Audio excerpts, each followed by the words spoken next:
Émission 758.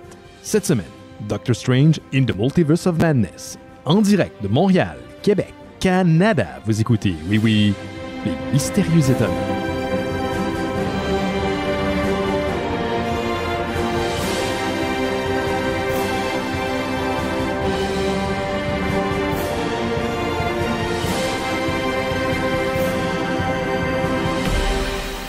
Bonjour à toutes et à tous, vous écoutez Les Mystérieux Étonnants, une émission en balado-diffusion consacrée au BD et à l'ensemble de la culture populaire. Secret Wars. Merci au micro et cette semaine, j'entoure une équipe dont les membres vous rappellent qu'il est important de rester dans son propre univers d'origine. Je vous les présente à l'instant, le premier et le seul pour l'instant. Toutes ces itérations qui peuplent le multiverse sont identiques, car elles n'ont rien à changer. Simon Chénier est avec nous. Salut, Simon. Salut, Benoît. Ça va, ça va? Ah, ça va. Là, il fait moins chaud, fait qu'on survit. Ouais. Ouais. Ben, c'est correct, là. J'ai rien fait en fin de semaine. Je me suis juste installé à la clim, puis... Oh yeah! Yes, fait du la bien. couenne à l'air en dedans. Oui, OK. On va être rejoint par notre ami Laurent Boutin, qui termine son camp chez Planète BD. Puis, j'ai le goût d'envoyer du love, man, cette semaine aux gens qui nous écoutent, parce que oui, il fait chaud, tout va mal, tout est dégueulasse, tout est comme genre... Mais vous êtes là, vous êtes en vie, c'est le fun, tout est possible, demain sera un nouveau jour, puis il fait un peu plus frais. Je parle de notre ami Laurent Billot, qui habite Tours, en France. Il dit qu'il fait extrêmement chaud en Europe. Les Français, ils goûtent, les Européens, ils goûtent comme nous. Là, ça se passe pour l'instant. Prenez votre temps. Prenez des petites pauses, prenez de l'eau. Écoutez pas votre boss. Ben là, si vous faites crisser dehors, c'est pas de ma faute, là, mais écoutez pas votre boss. Faites des pauses. C'est correct. Vous êtes correct aujourd'hui comme vous êtes. C'est bien correct. Fait qu'on va parler de plein de trucs geeks aujourd'hui. On a plein d'annonces du San Diego Comic-Con. Oui, c'était en fin de semaine. Grosse fin de semaine. Gros samedi. J'ai envoyé à Simon une série de nouvelles, là, d'annonces dont on va parler tout à l'heure. Puis, je peux te dire ce que tu m'as répondu initialement quand je t'ai envoyé le truc? Tu t'en souviens-tu? Non, je pense que j'écoutais un film, là, mais vas-y. Tu m'as dit, hey, je suis ben trop, je l'ai pas dealé tout ça. Parce que je t'ai comme envoyé à répétition des nouvelles. Ça arrêtait pas. Puis ben, moi, à un moment donné, j'ai arrêté de suivre parce que je me suis dit, Marvel a annoncé ce qu'il avait annoncé. Puis là, bang, non, il y a un deuxième souffle, puis ça arrêtait plus. Je savais, voyons donc, qu'est-ce qui se passe? Faut dire que ça faisait 2 ans que le San Diego Comic-Con n'avait pas lieu à cause de la calice de pandémie. Et là, ils se sont lâchés lousse. Plein d'annonces, en fait, des annonces qui vont pour des sorties qui vont avoir lieu jusqu'en 2025. Donc, on a le temps.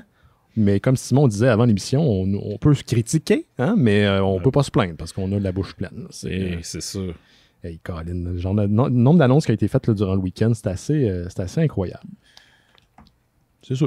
Ben oui, non, t'as raison. En fait, j'étais en train de t'écrire un message en privé pour enlever le pre-show, mais finalement, je l'ai dit. Tu l'as dit, oui, c'est en visuel. Ouais, merci, j'oublie tout le temps. Là. Pour les gens qui nous écoutent, pas live les lundis, on est live les lundis sur Facebook, YouTube, puis Twitch. J'aime pas ça, faire du vidéo, ça me gosse. Là. Puis j'ai mis un panneau là, pré-show, là, je l'ai enlevé parce que Simon me l'a dit.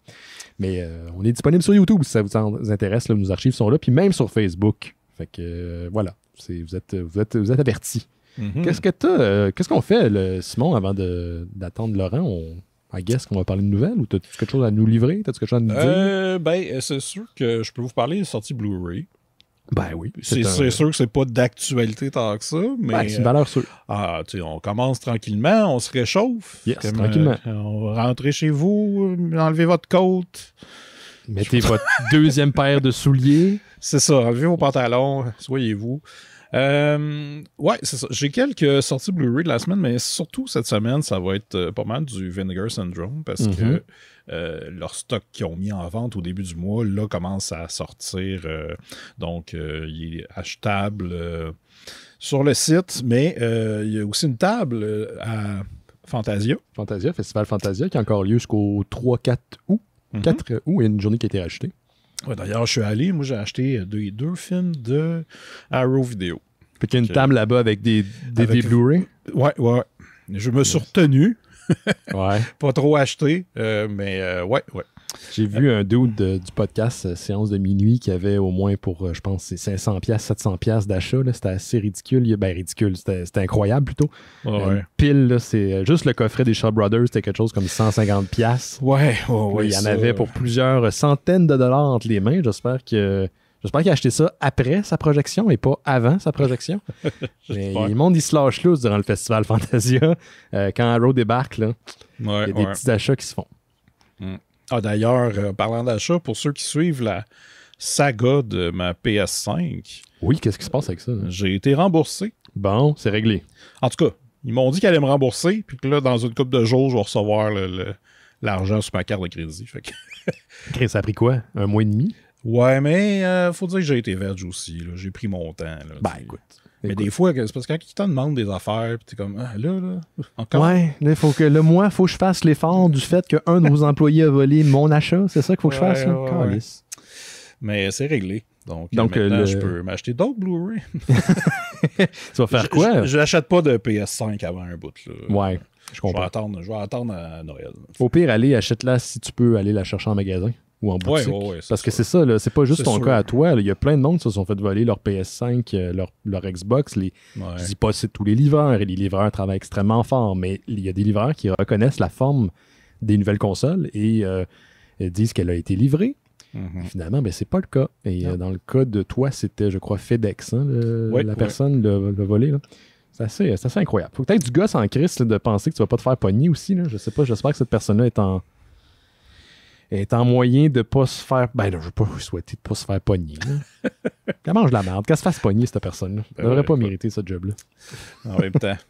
Qu'est-ce que tu veux? La vie, hein, des fois. Ben oui, c'est pas facile. Mais pour les sorties Blu-ray, donc, je vais vous parler de quelques sorties, surtout sur Vinegar Syndrome. Donc, le premier film, c'est Righting Wrongs de 1986. Ça, j'en ai déjà parlé au show parce que ça fait longtemps que je l'ai pas... Ça fait pas longtemps que je l'ai vu, mais c'est un film avec, entre autres, Cynthia Rothrock et Biao Yang. C'est réalisé par Corey Yuen qui a fait beaucoup de films qui sont toujours à chaque fois c'est beaucoup d'émotions face à ce que les cascadeurs peuvent subir. Tu sais, tes voix là, tomber, là, puis tu fais peur. Tabarnak. T'as peur pour eux autres. Ah ouais, c'est sûr qu'il y a du monde qui se pète la gueule, là, ça n'a pas de bon sens. Mais les films de Hong Kong de quoi, des années 80 à peu près? Oui, exact. Et Righting Wrongs, j'ai un Google Translate parce que pourquoi pas. Hein? Go for it. La légende des arts martiaux Yang Biao joue le rôle de Ha-Ling Ching, un procureur respecté qui a toujours respecté l'état de droit, mais qui s'est récemment retrouvé frustré par l'inefficacité du système judiciaire. Est-ce qu'il est respecté, par contre, Simon? C'est ça ce que je sais pas.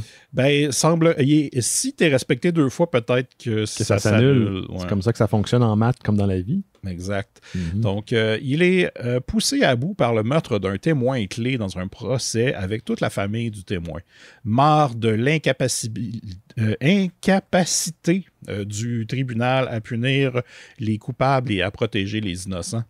Il décide de se faire justice lui-même et d'éliminer les responsables des meurtres. Bientôt, les actions de Ha, c'est son nom, attirent l'attention du CID, l'inspecteur principal Cindy C, qui est joué par Cynthia Rothrock, et son nouveau partenaire négligé connu sous le nom de Stink Egg. Stink Eye, c'est autre chose. Ouais, Stink Egg. Donc, tout en essayant d'arrêter Ha, Cindy découvre qui est vraiment derrière les meurtres récents et les deux doivent mettre de côté leurs différences afin de faire tomber l'organisation criminelle avant qu'il ne reste impuni. Donc, c'est un rush hour à Hong Kong dans les années 80. Si on veut, ouais. Mais de ce que je me souviens, il n'y a pas tant de Cynthia Rothrock est une femme blanche puis elle est comme pas à sa place. Il y a un peu du fait qu'elle c'est une femme mais pas qu'elle est blanche en tout cas. Ouais, je comprends. C'est ça, mais de toute façon elle kick des culs là puis c'est vraiment le fun. Elle a kické en crise des culs dans cette carrière là, Cynthia Rothrock. Pour les gens qui la connaissent pas, c'est une actrice qui était spécialiste d'arts martiaux. Puis man, elle a fait combien de films des années 80-90? On parle minimum une trentaine, je peux pas croire. Ouais. Toute sa carrière au complet, c'est plus. Là, mais j'ai rencontré une fois, je l'ai interviewé pour Fantasia, puis j'étais vraiment intimidé. J'étais vraiment très gêné. Là. Puis ce qui est intéressant, c'est que la version qu'il y a sur Vinegar Syndrome a 3 versions du film. Il y a la version... attends une minute, je veux juste me retrouver dans mes notes. Là. Il y a la version de Hong Kong. Il y a la version pour le marché anglais, donc qui est comme plus... qui est plus courte et plus joyeuse, si on veut. OK, ils ont édité ça? Ouais. Et puis, il y a un autre qui met, je crois, les deux ensemble, ou en tout cas... Fait qu'il y a 3 versions. Je suis curieux. Moi, j'ai vu... Je pensais que c'était la version de Hong Kong. Mm-hmm. Mais ça va rester à voir là, quand je vais regarder les versions. Mais je trouve ça intéressant. Tu vois un peu comment les marchés marchent différemment, mais ouais. Ouais. Puis c'est ça. Là, il y a une version de... Ça, c'est Vinegar Syndrome qui le sort. Puis je sais qu'en Europe, pour ceux qui nous écoutent en Europe, on ne sait jamais. Oh, il y en a. Il y a une version de 88 Films qui, elle, a une option de plus que la version Vinegar Syndrome, c'est que tu peux choisir random ending. Fait que genre, tu vas écouter une version du film, puis tu ne sais pas laquelle version tu vas avoir. Genre des pour la 3, fin. Ils vont le choisir pour toi. Ouais, c'est ça. C'est donc au hasard. C'est donc ben hot. Ouais, fait que il y a ça. C'est donc, j'ai jamais entendu parler de ça. C'est la première fois, toi? Oui, c'est la première fois. En plus, ça le dit dans le trailer, là, first ever, blablabla. Puis, ouais. C'est donc bien spécial. Colin, il ferait ça avec le film Scream. Je serais full partant. Ouais. Mais il n'y a pas Clou qui a plein de fins.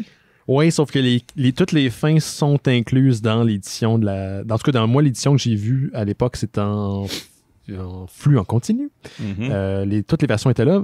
Il y a une légende urbaine, mais je ne sais pas si c'est à confirmer. Donc, citez-moi pas, là, que quand tu allais au cinéma, dépendamment de où tu allais voir le film, la fin était différente. Là, on choisissait une fin différente. Mais ça, je ne sais pas si c'est vrai. Mais je sais que dans la version qui est disponible en streaming sur les plateformes, on a toutes les fins. Tu as la première fin, puis OK, c'est fini. Puis là, il t'en shoot une coupe d'autres.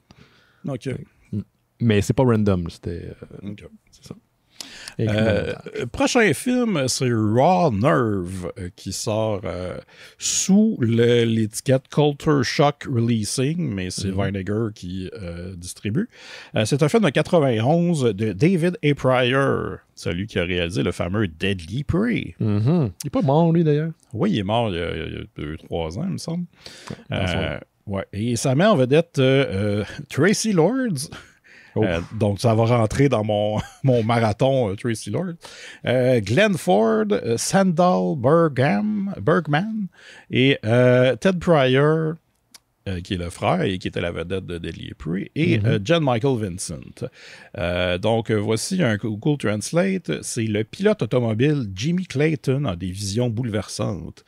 À maintes reprises, il voit des jeunes femmes impitoyablement assassinées. Il essaie d'aller voir la police en tant que témoin du dernier meurtre, mais il pense qu'il est fou.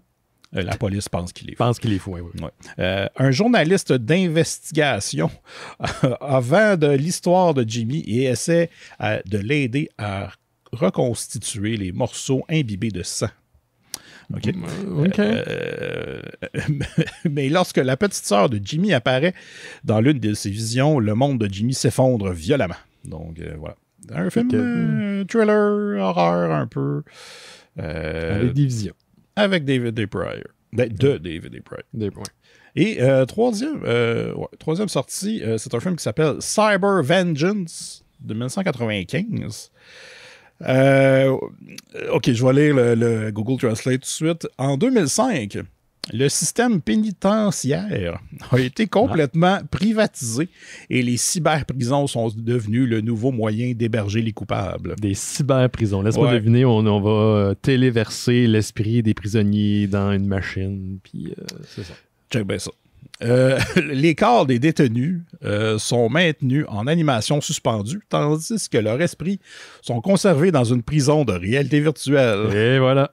Je sais pas comment ça sauve tant d'espace. Mais bon. C'est parce qu'en plus, il faut que tu gardes les corps quand même en vie. Est-ce qu'ils vieillissent ou ils sont congelés le temps que ton esprit est dans le... Parce que ça, c'est comme dans le film Destroyer-Man, c'est ça le nom du film? Le film avec Stallone là, puis Wesley Snipes. C'est quoi le titre de ce film? Demolition Man. Demolition Man. Ils sont mis dans des blocs de glace pendant 30 ans. c'est pas une punition, genre. Ils ont pas vieilli.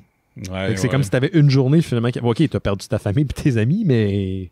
En tout cas, vous comprenez on a vu ça aussi dans le monogramme. Le monogramme, ben oui, c'est ça. Le magnat des affaires, R.D. Crowley, joué par Robert Davi, ouais, celui-là. a trouvé un moyen de capitaliser sur ces prisons virtuelles en permettant aux hommes riches de payer pour s'engager dans une forme de chasse à la réalité virtuelle qui a des conséquences réelles pour les détenus. Fait que là, c'est un genre de film de chasse à l'homme, mais dans la réalité virtuelle, avec des prisonniers. Will, gardien dans l'une de ces prisons, se retrouve bientôt contraint de participer à l'un de ces jeux virtuels du chat et de la souris. Armé de sa connaissance de l'histoire et de ses compétences d'expert dans le combat en réalité virtuelle, Will doit travailler avec les détenus afin de leur sauver la vie et de s'échapper de la prison avant qu'il ne soit trop tard.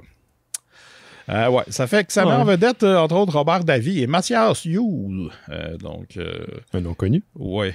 Grand film, j'ai bien hâte de voir ça. Puis, juste mentionner aussi que Species sort en 4K sur Shout Factory. Oh! Fait que des boots en 4K. Ouais, OK. Ouais. il y a aussi une extraterrestre. Je parlais des boots de Giger, là. Ceux qui sont comme des couteaux en même temps. Là. Ah, OK. Ouais, je parlais pas des boots de l'autre, là. J'ai jamais vu Species. C'est un film de cul, là, pour vrai. Là. C'est très sexuel. Là, ça avait l'air de ça avec le trailer. Il y a eu comme 3-4 suites, là, puis c'est de plus en plus sleazy. Le 2 est vraiment spécial. Et le 3 puis le 4. Il y a un 4, hein, je pense. Ouais, c'est pas super. Mais il y a un excellent, d'ailleurs, juste peut-être faire un aparté, là, il y a un excellent podcast qui a parlé de Species, l'épopée, puis comment ça a lancé la carrière de la jeune actrice qui avait genre 20 ans dans le premier film, 19-20 ans. Je vais essayer de vous retrouver le Wizard and the Bruiser, épisode sur Species. Ils font le tour de la franchise au grand complet. C'est assez fascinant, plus intéressant que le film. Mais tu sais, c'est très 90s shit, là. Ouais. C'est du daddy's porn. Non, ça a l'air très poche, c'est sûr que je veux le voir. C'est bizarre que tu n'aies jamais vu ça. Je sais. C'était trop mainstream dans le temps. Ah, c'était trop. Tout le monde avait écouté Species. Ouais, c'est ça. C'était trop pur. Ouais, j'étais trop hipster. Ouais. Est-ce que c'est des sorties pour la semaine? Oui, c'est terminé. Est-ce que tu as acheté, qu'est-ce que tu as acheté à la table de Arrow à Fantasia? Est-ce que tu as acheté une coupe d'affaires? Ouais, j'ai acheté Deep Red, un film d'horreur de Dario Argento, la version 4K. Puis j'ai acheté aussi One Arm Boxer, un film de Kung Fu de la Shaw Brothers. Bon. Tu t'es retenu quand même. Oui. Puis tu sais, il y avait d'autres affaires que j'avais, puis que j'avais pas besoin. Puis il y en a d'autres que j'ai pas vues. Genre que je cherchais, mais j'étais comme... Tu sais, dans ces places-là, il y a du monde, puis je suis comme plus habitué. Là, puis là, j'étais comme le foutu. Puis là, j'ai eu de la misère à dire en anglais à la fille que... Je voulais juste, je peux-tu le garder dans mes mains puis aller voir plus loin? Puis j'ai eu de la misère à dire ça parce que j'étais comme, je suis plus habitué à être en société. Non, je comprends. Mais, fait que j'ai pas acheté grand-chose. Mais c'est correct, là. Je vais faire un tour, moi, la semaine passée, parce que j'étais tourné pour Fantasia. Je faisais 3 entrevues cette journée-là, dont une avec Marc Lamotte, qui est co-directeur général du festival. Une avec Daniel, qui, pour les gens qui côtoient Fantasia, qui est un bénévole, qui est là depuis des années. Et ça faisait bizarre d'être entouré d'autant de gens. Je ne suis pas habitué. Écoute, je vis en ermite depuis 2 ans et demi. Et après, j'ai interviewé Marc Beaupré, qui a incarné Marc Arcan dans la série Noire de Jean-François Rivard et François Les Tourneaux. Le gars le plus fucking chill ever. L'entrevue est sortie vendredi dernier, est disponible sur le Facebook de Fantasia dans les sections vidéo. Ça vous tente d'aller l'écouter pour m'encourager. Vraiment chic type, très cool. On a fait ça au Parc Molson, dehors, à l'extérieur, vraiment à côté du cinéma Beaubien, ici à Montréal. Puis c'était une super rencontre. Rémi et moi, qui réalisent et montent les capsules, on est parti de là. On était tellement heureux d'avoir vécu ce beau moment-là qu'on a oublié d'enregistrer l'intro du show où j'explique c'est quoi le sujet. Okay. Fait que si la capsule part un peu abruptement, ben c'est de notre faute parce qu'on était juste trop dedans.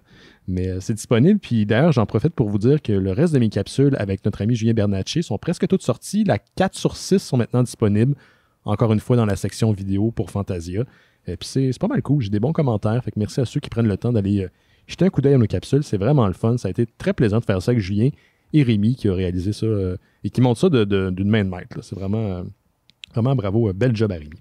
D'ailleurs, merci à Rémi d'avoir fait rentrer Terre Kaiju dans la représentation de Shin Ultraman. Ben oui, c'est lui, c'est de son propre chef. Là, il vous a envoyé ça, des billets à toi. En fait, c'est que là, il a pris une chanson de Vidéoville pour un trailer. Uh-huh. Puis il m'a dit, si vous voulez des billets, juste à me le demander. Puis c'est ça, j'ai utilisé mon pouvoir pour inviter Jake et Joan Jaguar. Voyons, Joan Jet Jaguar. Excellent. Voilà. Fait que là, vous avez enregistré d'ailleurs un épisode, je vais en parler tantôt, mais on va parler tout de suite. No. Vous êtes allé voir Ultraman, chez Ultraman, et vous avez profité de l'occasion, les trois ensemble, pour enregistrer un épisode de Terre Kaiju, qui est un spin-off des Mystérieux Étonnants, avec toi, Jake, et Jane Jaguar, la chose. Joan Jet Jaguar. C'est parce que je sais son vrai nom, fait que je suis porté à le dire en premier, là, fait que ça me gosse. Mais sur le c'est quoi, c'est 2 heures de temps, vous avez parlé d'Ultraman. Ben oui, on voulait juste faire une petite demi-heure, puis finalement, c'était trop bon. Ça va être court. Puis là, finalement, je reçois l'épisode de Jake, puis je suis comme, merde, c'est 2 heures, cette affaire-là. Mais c'est disponible. Est-ce que tu crois que les gens qui n'ont pas vu le film peuvent quand même profiter de l'écoute de Moi, je pense qu'ils peuvent écouter jusqu'à peut-être la première demi-heure, parce qu'on spoil pas. Puis on dit éventuellement, là, on spoil. Fait que c'est ça. Si vous l'avez pas vu et vous voulez pas vous faire spoiler, vous pouvez écouter à moitié, mettons.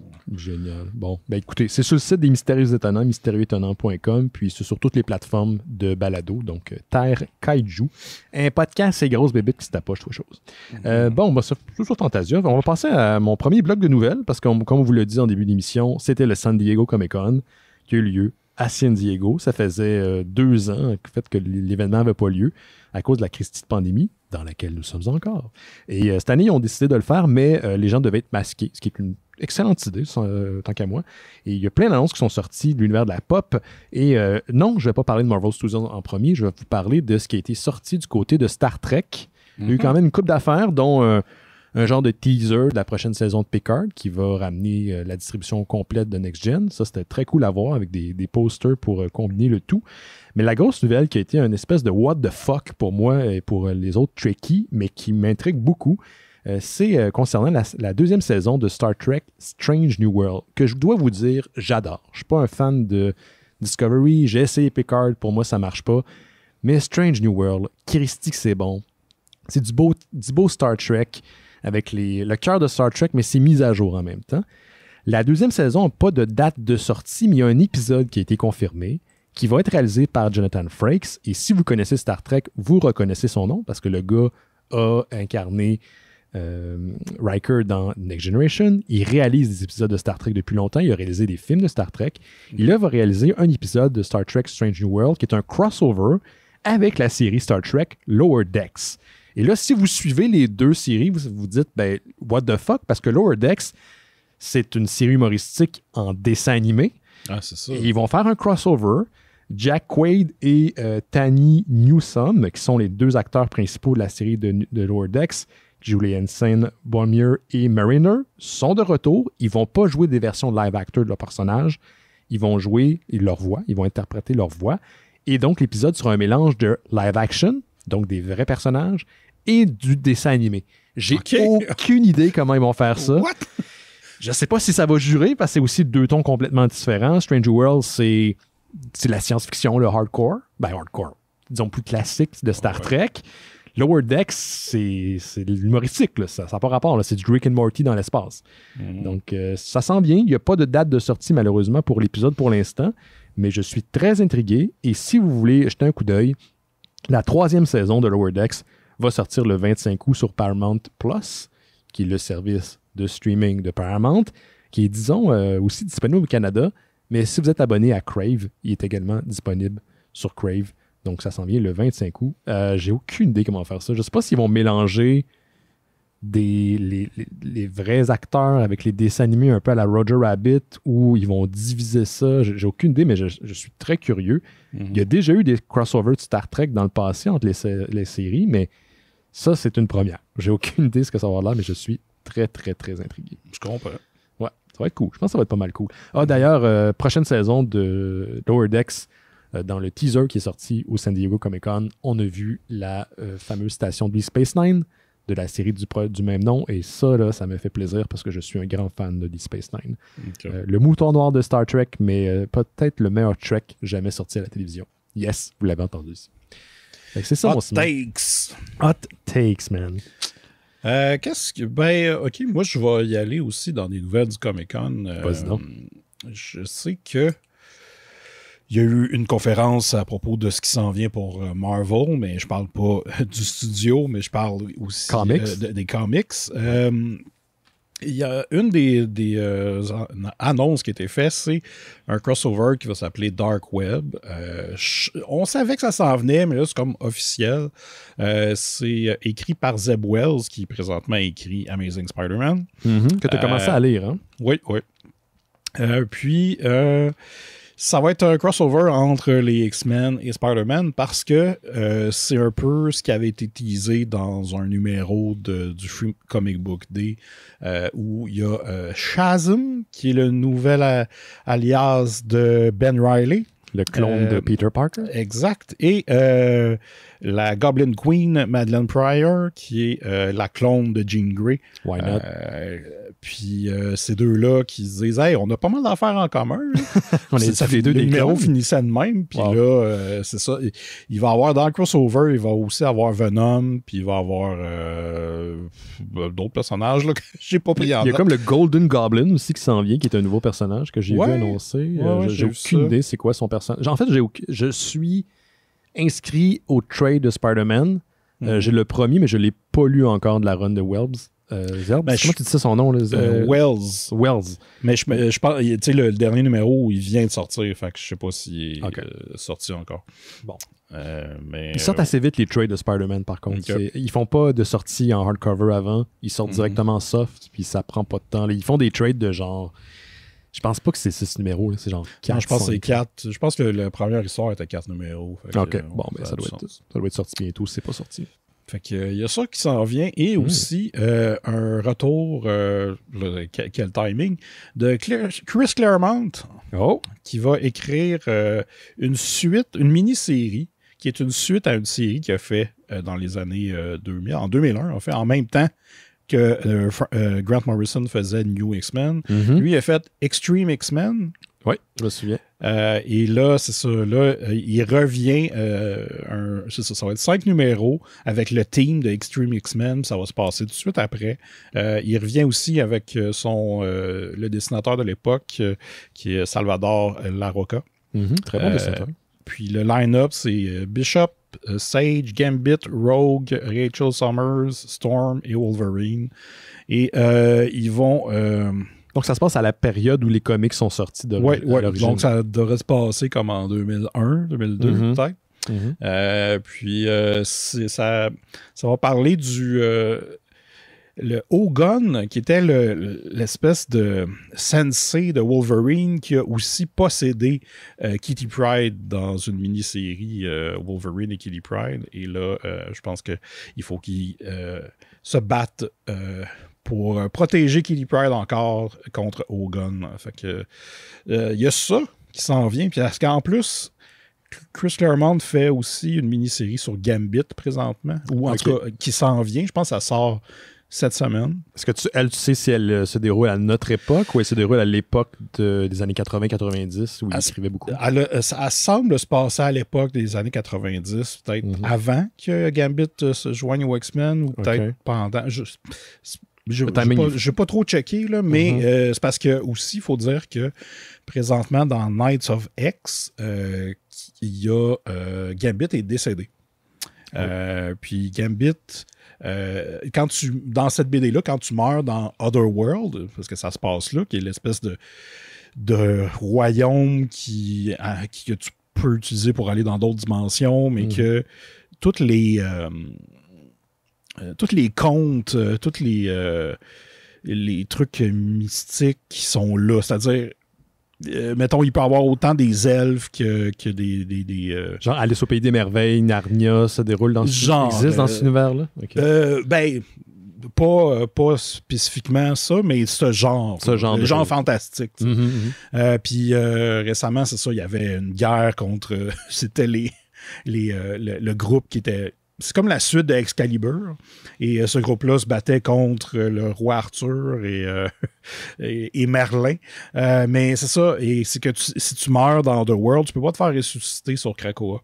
Ce qui est maintenant le statu quo des X-Men. Quand tu Exact. meurs, tu peux te faire ressusciter par Professor X. Puis, Exact. Et là, Gambit est décédé là, puis dans le dernier numéro, il transportait son corps, puis là, ils ont passé dans un espèce de portal, puis là, le corps est disparu. Fait que est-ce que ça explique pourquoi il y a une série de Gambit? Je ne sais pas. Mais c'est quand même Claremont. Fait que c'est intéressant. Je ne sais pas ce qui va se passer, mais c'est le fun de j'aimerais... Tu sais, je pense que j'aimerais quasiment ça qu'à un moment donné, Claremont écrive de quoi dans la continuité. comme actuel, là. Ouais, plutôt Reprendre que, le flambeau. plutôt que tout le temps reprendre ses histoires puis continuer, parce qu'il me semble qu'il a déjà fait ça avant. Il l'a déjà fait. Il est déjà revenu au titre à un moment donné, mais je me souviens plus dans quelle Ouais, c'est genre période. là. X-Men 92 ou quelque chose Quelque chose de même, mais il faudrait ouais, mais je suis d'accord. Il faudrait qu'il reprenne le flambeau, mais tu sais, d'après moi, OK, le gars, il a plus ses preuves à faire. Peut-être qu'il n'a pas l'énergie aussi de sa jeunesse, là, mais donnez-lui une genre de mini-série ou quelque chose qu'il peut faire en parallèle. C'est un peu ce qu'il fait, là. Mais... Ben, c'est ça. Là, il y en a deux. Il y a Gambit, puis il va y avoir Extreme X-Men. Je pense que c'est en novembre. Quand même hot, Extreme X-Men. Je me souviens d'avoir lu ça à l'époque. Ça se passait, comme tu le disais, en même temps que New X-Men. Puis c'était très cool. J'avais bien aimé ça. Ouais. Mais là, c'est ça. Ça se déroule dans le passé. Fait que c'est... Ouais, c'est whatever. Ouais. Est-ce que tu avais autre chose concernant... Non, c'est ce que j'ai pour les comics. Mais je sais que t'en as d'autres, toi. Moi, j'en ai d'autres. Est-ce que tu veux que je te parle justement de nouvelles liées aux comics ou tu veux que je te parle de toutes les sorties de Marvel Studios? On peut parler des films. Là. On peut parler des films parce qu'il y en a quand même pas mal. Fait que j'imagine que d'ici les prochaines minutes, Laurent va arriver. Parce qu'il y a du stock. Vous le savez, là, il y a tout le temps eu, depuis plusieurs années, des annonces dans le Hall H au San Diego Comic-Con. Ça, c'était la grande salle de convention que tout le monde... justement, en le summonant, le très bootylicious Laurent Boutin est là. Caroline. Le bootylicious. Bootylicious Laurent Boutin. Boutin-licious. Le Boutin-licious. Check ça à la face. Est-ce qu'il était en vacances, le Boutin-licious? Il était en pré-vacances. Ah, okay. Je suis allé 2 jours dans un chalet. Ah, je pensais que tu étais parti en vacances. Puis je me demandais si tu étais là aujourd'hui. Ouais, ben non. Bon. Non, pas encore, mais ça ne serait tardé. Mais Laurent, t'es arrivé... quelques jours à Thierry. T'es arrivé au bon moment parce que là, j'allais parler de toutes les annonces de Marvel Studios qui ont été faites au San Diego Comic-Con durant le week-end. Ça tombe bien, j'avais rien regardé pour que tu puisses, pour que je puisse la prendre live avec vous. C'est bien fait. Incroyable. Young serait content. Une belle synchronicité.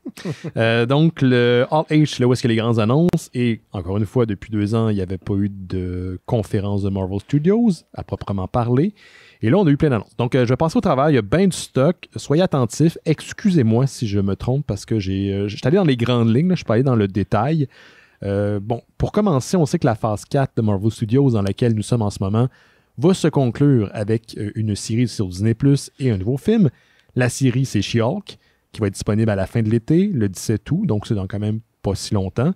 Et la fin en proprement parler filmique de Marvel Studios, la 4e phase, va se terminer le 11 novembre prochain avec Wakanda Forever, Black Panther, qui est en fait Black Panther 2, Simon. Est-ce qu'on peut parler des trailers? On peut en parler si tu veux. Tu veux-tu qu'on en parle là ou tu veux qu'on en parle après? Bonne question, ouais. On peut en parler. Je vais te laisser faire. Ouais, parce qu'il y a du stock. Hein? Fait qu'on, grand trailer, mais on va en parler tout à l'heure. La phase 5 va débuter avec Ant-Man and the Wasp, Quantum Mania, le 17 février 2023. Ça sera suivi d'une série sur Disney+, Secret Invasion, dont on vous a déjà parlé, sortie au printemps 2023. Guardian of the Galaxy Volume 3, 5 mai 2023. Série Plus Echo, série sur Disney+, Echo, à l'été 2023. Une 2e saison pour Loki sur Disney+, à l'été 2023. The Marvels, qui est en fait Captain Marvel 2, sorti au cinéma le 28 juillet 2023. Blade, finalement été annoncé pour le 3 novembre 2023.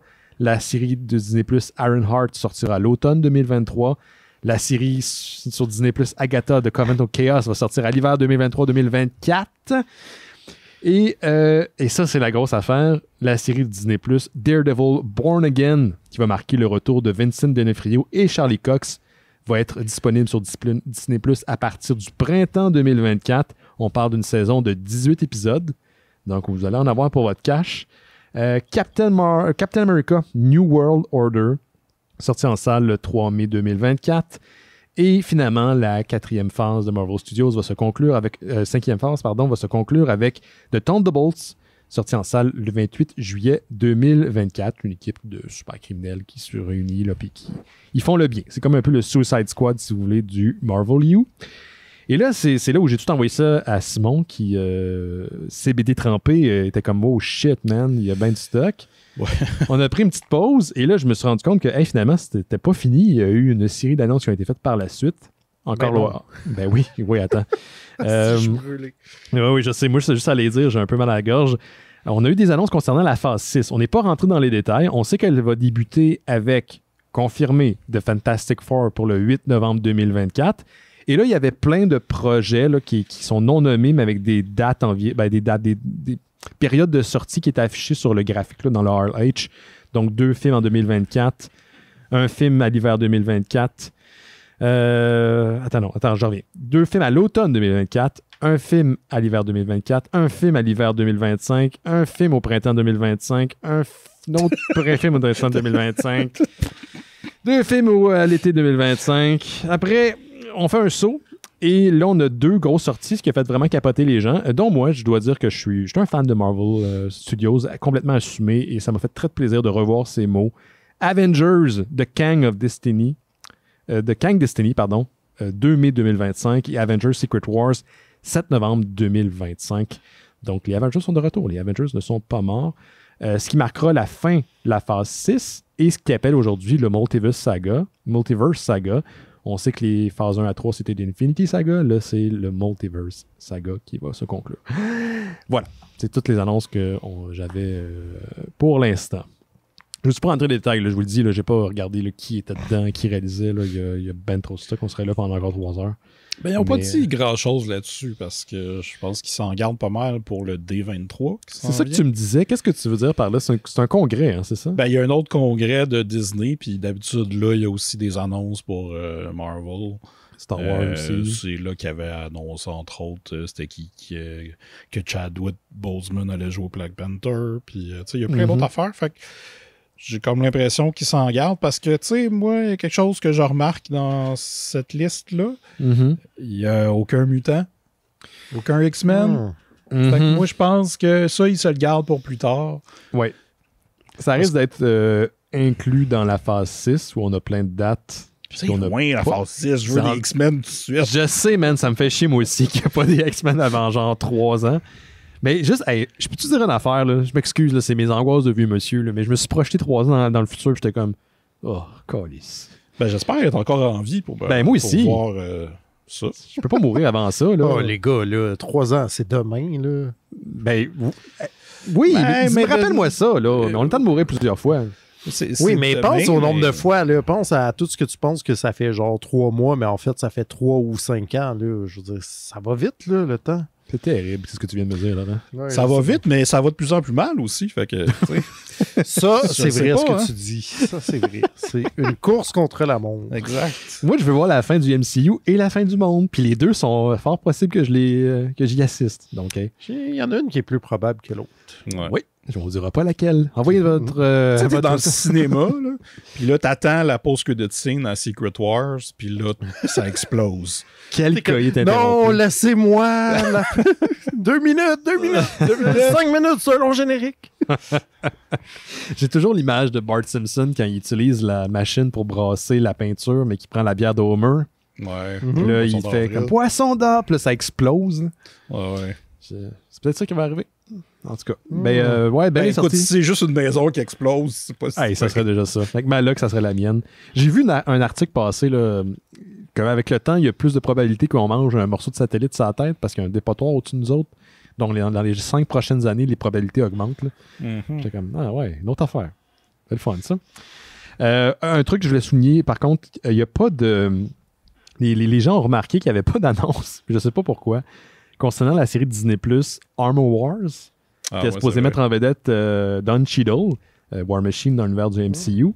Le scénariste de la série qui s'appelle Yassir Lester est allé sur Instagram. Il a juste spécifié la série n'est pas cancellée. Il n'y a pas eu d'annonce, ce qui est vraiment weird. Il n'était même pas dans les graphiques, dans les annonces visuelles. Mais c'est supposé être encore en branle. Tout le monde s'en tape. Ben, je pense pas que le monde s'en tape, mais c'est Will qui l'ont pas mis, par contre. Je sais pas ce qui se passe à ce niveau-là. Là, mais, Peut-être qu'ils savent pas des dates. Fait qu'ils savaient pas où la mettre. Ouais, c'est peut-être ça. C'est peut-être ça. Mais jamais imagine être dans le Cheeto et comme, hey, ma série, sacrament. Ah ouais. Je suis là, moi aussi, là. Mais oui, je pense que X-Men va faire partie de la phase 6, mais c'est vrai que c'est loin la phase 6. Vraiment ça avant. Ben, ils nous avaient dit en phase 5, fait que là, je suis comme, ben là. Ben, écoute. Ils ont le temps de brasser tout ça. Là. Je me plains pas là, vraiment, là. C'est bien correct. On est dans quoi, là, la 4? Ouais, la fin de la 4. On est fin de la 4. Puis on est à la fin de... On est dans la passe des films qui ont été tournés en pandémie. Tu sais, tous les films qui filment comme quand t'as fini un jeu puis tu fais les side quests. C'est dans cette phase-là que j'aime bien. C'est ça qui se passe. I kid. Je pensais que c'était moi qui étais tanné. Je suis pas tanné. T'es-tu tanné, Laurent? Force m'est d'avouer on dirait que je suis tanné. Bon, ben écoute. Ça fait 6 mois que je suis sur Moon Knight, là, puis j'oublie que je suis en train d'écouter ça, mettons. J'ai pas autant trippé sur Moon Knight que les autres séries qui sont sorties, je dois avouer. J'ai beaucoup aimé Miss Marvel, pourtant personne n'en parle, mais j'ai adoré, je trouve que l'actrice était super bonne, le cast était le fun, l'approche était rafraîchissante, tu sais. Mais écoute, il y a du stock. Notre attention est un peu sollicitée aussi, on s'entend-tu là, que... Éco-anxiété ou réécouter The Office pour la 25e fois? Mais l'un n'empêche pas l'autre. Moi, c'est quand j'ai de l'éco-anxiété que j'écoute The Office. Ah ouais? Moi, je viens de finir le temps d'une paix, là. Ouais, ça se passe où, dans ta mythos? Pourquoi tu te retapes un temps d'une paix? Ben, je l'avais jamais regardé. Quelle fonction? Je l'avais jamais regardé. Mais moi non plus, mais je suis pas en train de l'écouter.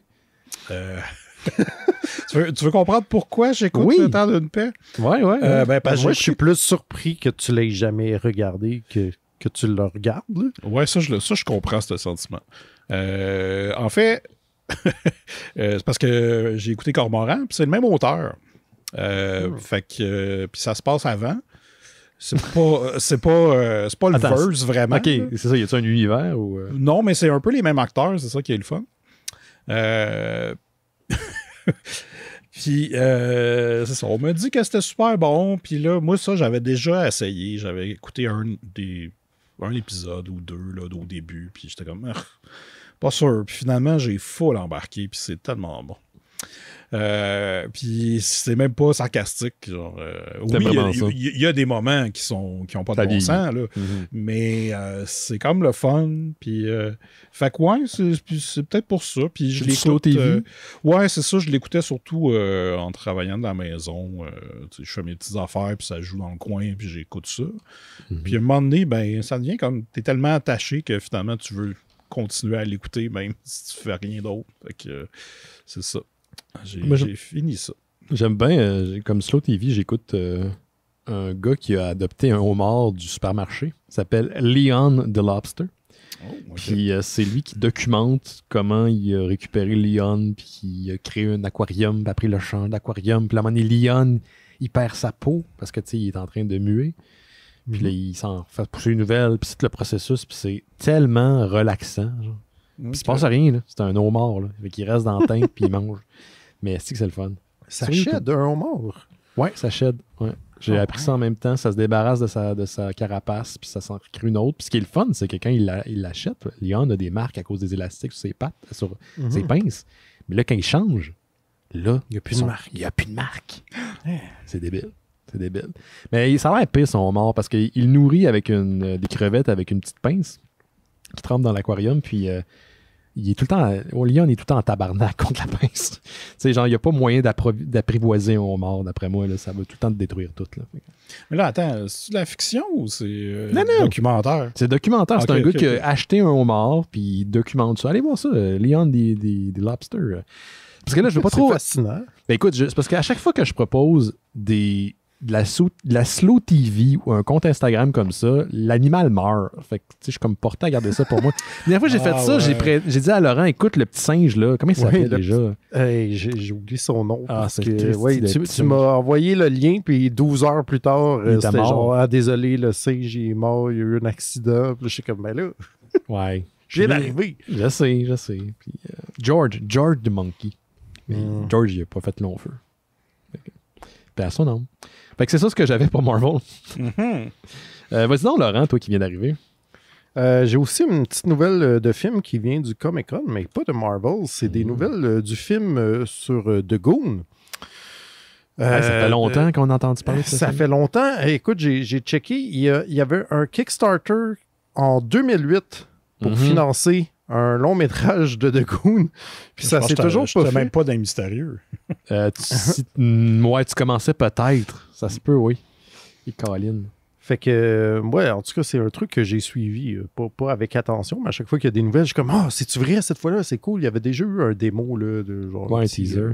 Un teaser de genre 2 minutes. Là, qui avait l'air super cool. Ouais. Qui avait l'air vraiment cool. Il y a eu plein de problèmes, là, genre, c'était supposé être développé chez Fox, mais là, Disney a racheté Fox, puis là, ça a comme scrappé le deal, puis tout, en tout cas, il est comme un peu victime de son succès, mais là, ça a l'air qu'ils se sont trouvés une maison chez Netflix, parce que là, j'ai oublié de noter la maison de prod, mais ça serait c'est la même maison qui fait Love, Death and Robots en animation. Puis là, il y a un nouveau nom attaché au projet. C'est Patrick Osborne, qui est un animateur qui avait réalisé le court-métrage Feast en 2014, qui était chapeauté par Pixar, je pense, ou en tout cas, c'était du Disney. Je recommande chaudement ce court-métrage. C'est un petit chien qui mange plein d'affaires. C'est un film que j'aime beaucoup. Tout est vendu s'il y a un chien, fait que... Oui, puis attends, un chien puis de la nourriture, c'est genre toutes mes affaires prêtes dans le même court-métrage. Ben, s'il y avait Beyoncé, là, tu serais... ouais, on peut toujours rêver. Mais c'est ça, fait que ce gars-là est comme... c'est lui qui est à la réalisation et genre qui chapeaute le projet dorénavant, fait que là, il a commencé à travailler avec... voyons, j'ai un blanc sur le nom de Eric Powell. Eric Powell, c'est ça, ils ont commencé à créer, là, puis à genre faire un script qui va être plus tight, fait que on n'a pas de date encore, mais ça a l'air d'être sur les rails de façon efficace cette fois-là. On croise les doigts. Je sais qu'en anglais, il y a des versions omnibus de Goon qui sont disponibles si ça vous intéresse. Donc, plusieurs numéros réunis ensemble. Puis vous avez toute la collection, en fait, de Goon. Est-ce que ça existe en français, Laurent? Je sais pas. Ils ont commencé à les faire, chez Delcourt aussi. Là, il y avait plusieurs volumes d'épuisés sur la série. Fait qu'ils ont commencé à les faire en gros. Je sais plus si c'est des volumes doubles ou triples selon les trade paperbacks. Je pense que c'est triple. En anglais, en tout cas, c'est triple. Ouais, ça se peut. C'est des gros. Gros volumes. Ils ont aussi sorti, je ne l'ai pas lu encore, mais Eric Powell, il vient de sortir un livre sur Ed Gein, le tueur en série. Il vient d'être traduit en français aussi. Fait que... Did you learn what... have you seen what Ed Gein did? Quelque chose genre. Quelque chose comme ça. En français, c'est plus plate, c'est genre Ed Gein, portrait d'un tueur en série. Bon. J'ai trouvé qu'il y avait... Wow. Ouais, t'as-tu vu ce que le petit Eddie a fait? As-tu vu? Le petit, il y a un petit feeling noir silence dans le titre en anglais. Regarde donc ce qu'a fait le petit gars d'à côté, il a découpé des gens. Fait que c'est ça. C'était ça ma nouvelle. Ben merci, mais Edgy n'aura plus de secret pour nous. Vas-y donc, là, Simon.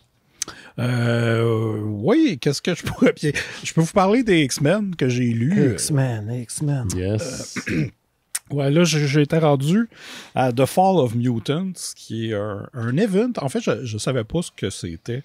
Mais excuse-moi, Simon, de t'arrêter 2 secondes. Quelle timeline que t'es? T'es dans les Claremont des années 80 ou t'es dans ceux de Hickman des dernières années? Là? Dans les Claremont.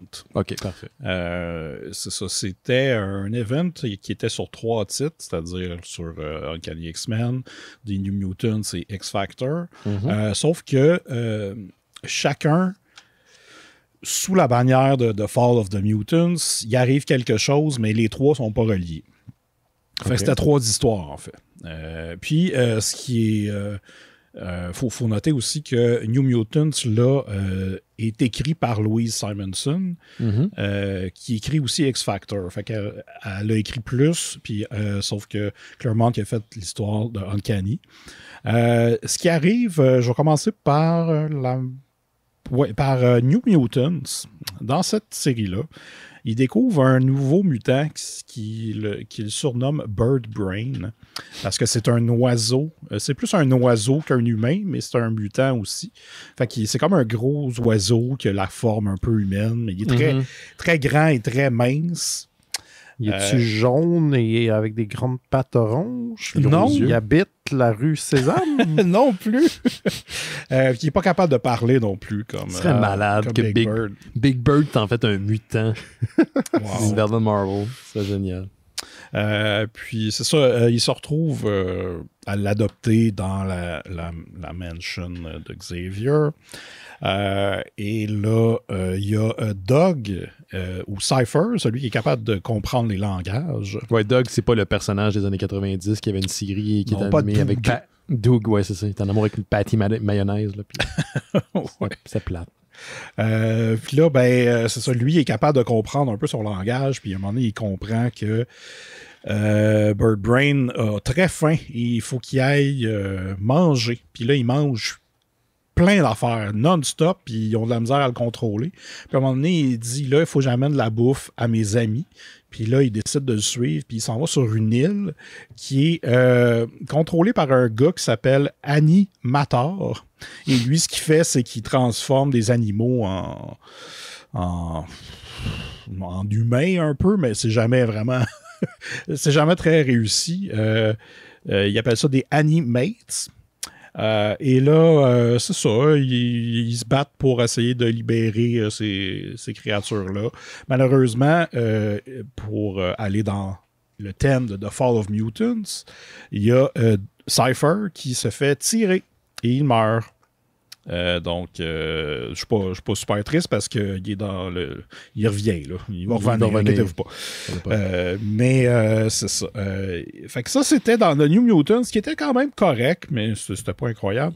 Il y a X-Factor, que là, c'était Apocalypse, et ces 4 chevaliers de l'Apocalypse. Donc, c'était la première fois qu'on voyait Angel en tant qu'Archangel. Et là, il vire évidemment méchant. Il n'arrête pas de dire I am death. Ce qui m'a. Ouais. C'est lourd d'un party de Noël.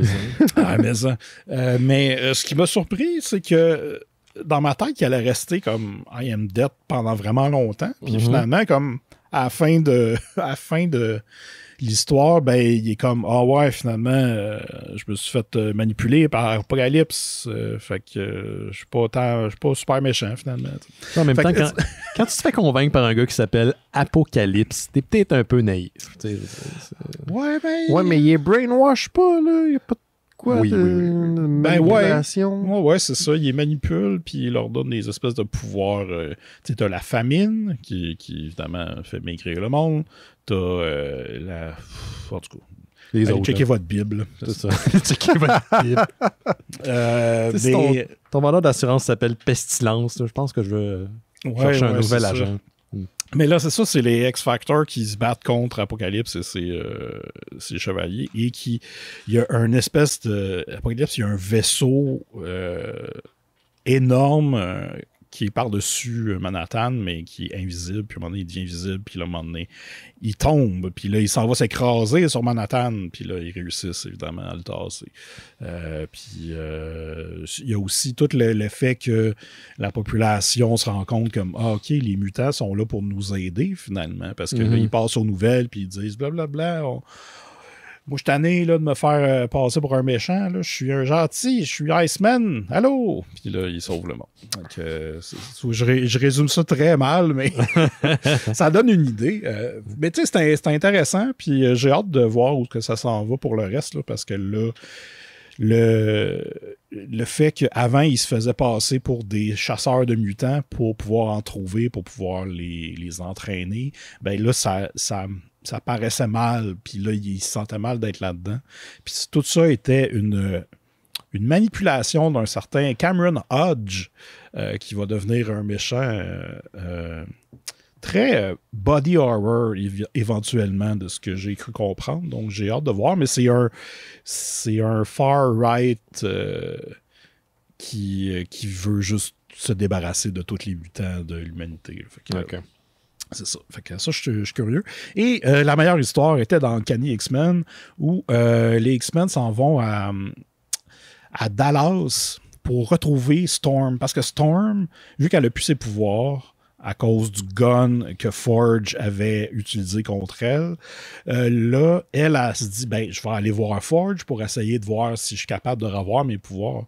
Puis là, en allant là, elle rencontre c'est comme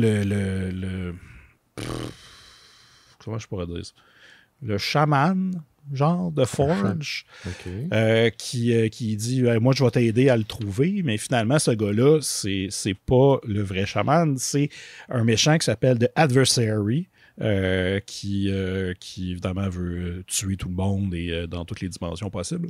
Mais là, il manipule Storm pour qu'elle tue Forge. Puis là, finalement, ils se retrouvent, Forge et Storm, dans un autre monde où il n'y a personne pendant 1 an. Puis là, elle cherche ses pouvoirs. C'est comme compliqué parce que lui, il a comme aucune technologie, fait qu'il peut pas rien faire, mais en 1 an, il réussit à créer certaines affaires. Puis, sauf qu'elle, pendant ce temps-là, est allée se promener en Afrique pour essayer de se retrouver. Puis, elle est revenue, puis là, ils ont fourré. Puis là, ben oui, les deux, ils fourrent, là, parce que... Les X-Men, là, ça se laisse aller pas mal. Oh, ouais. Puis là, elle retrouve ses pouvoirs. Mais à ce moment-là, dans le timeline normal, les X-Men, avec Colossus qui vient de revenir parce qu'il était magané à cause de l'autre histoire d'avant où il était paralysé. En fait, il était comme figé dans son corps. Il pouvait plus bouger, mais il était inconscient. Là, il est correct. Puis là, il rejoint les X-Men qui s'en vont à Dallas, c'est ça, pour essayer au building de Forge pour essayer de trouver Storm qui est peut-être là. Mais là, pendant ce temps-là, il y a des adversaries qui créent des bulles temporelles proches du building. Fait que là, il y a des monstres qui attaquent des dinosaures, il y a des autochtones, parce que, ouais, ce bout-là est un peu étrange, là. Il y a des cowboys, puis il y a à un moment donné, c'est ça, ils réussissent à rentrer dans le building, puis dans le building, il y a un bout que c'est le Vietnam. Fait que là, il faut qu'il aide les Américains à se débarrasser des Viet Cong. C'est weird, là. Ouais. Mais pour tout ça, pour se rendre comme en haut du building, puis c'est comme super compliqué. Puis le seul moyen qui réussissent à combattre The Adversary, c'est avec... c'est ça, parce qu'éventuellement, il y a Storm puis Forge qui reviennent ensemble avec les X-Men. Puis eux, ils réussissent à...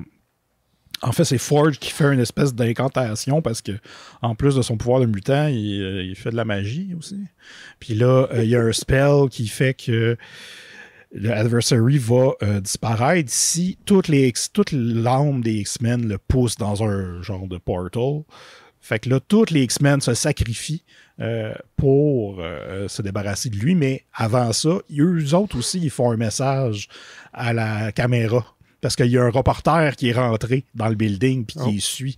Il y a beaucoup de ça dans la run de Claremont, hein? Ben écoute, c'est ça, les médias, il faut, comment dire, la perception du public face aux mutants est tout le temps en train de se promener entre c'est des méchants, c'est des gentils. Puis, fait que là, c'est ça, là, ils voient les X-Men se sacrifier pour sauver le monde.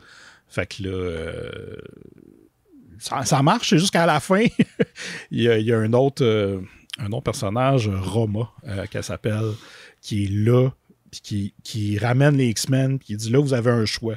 Je peux vous ramener exactement où vous étiez, ou vous pouvez aller ailleurs.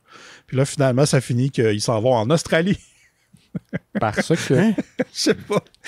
Puis là, c'est une partie de l'histoire des X-Men qui va se passer en Australie. Genre, le team c'est genre Wolverine, Storm, Longshot, Rogue, Dazzler, Colossus. Peut-être j'en oublie, mais ouais, c'est ça. Puis là, après, il va y avoir Excalibur qu'il faut que je lise aussi.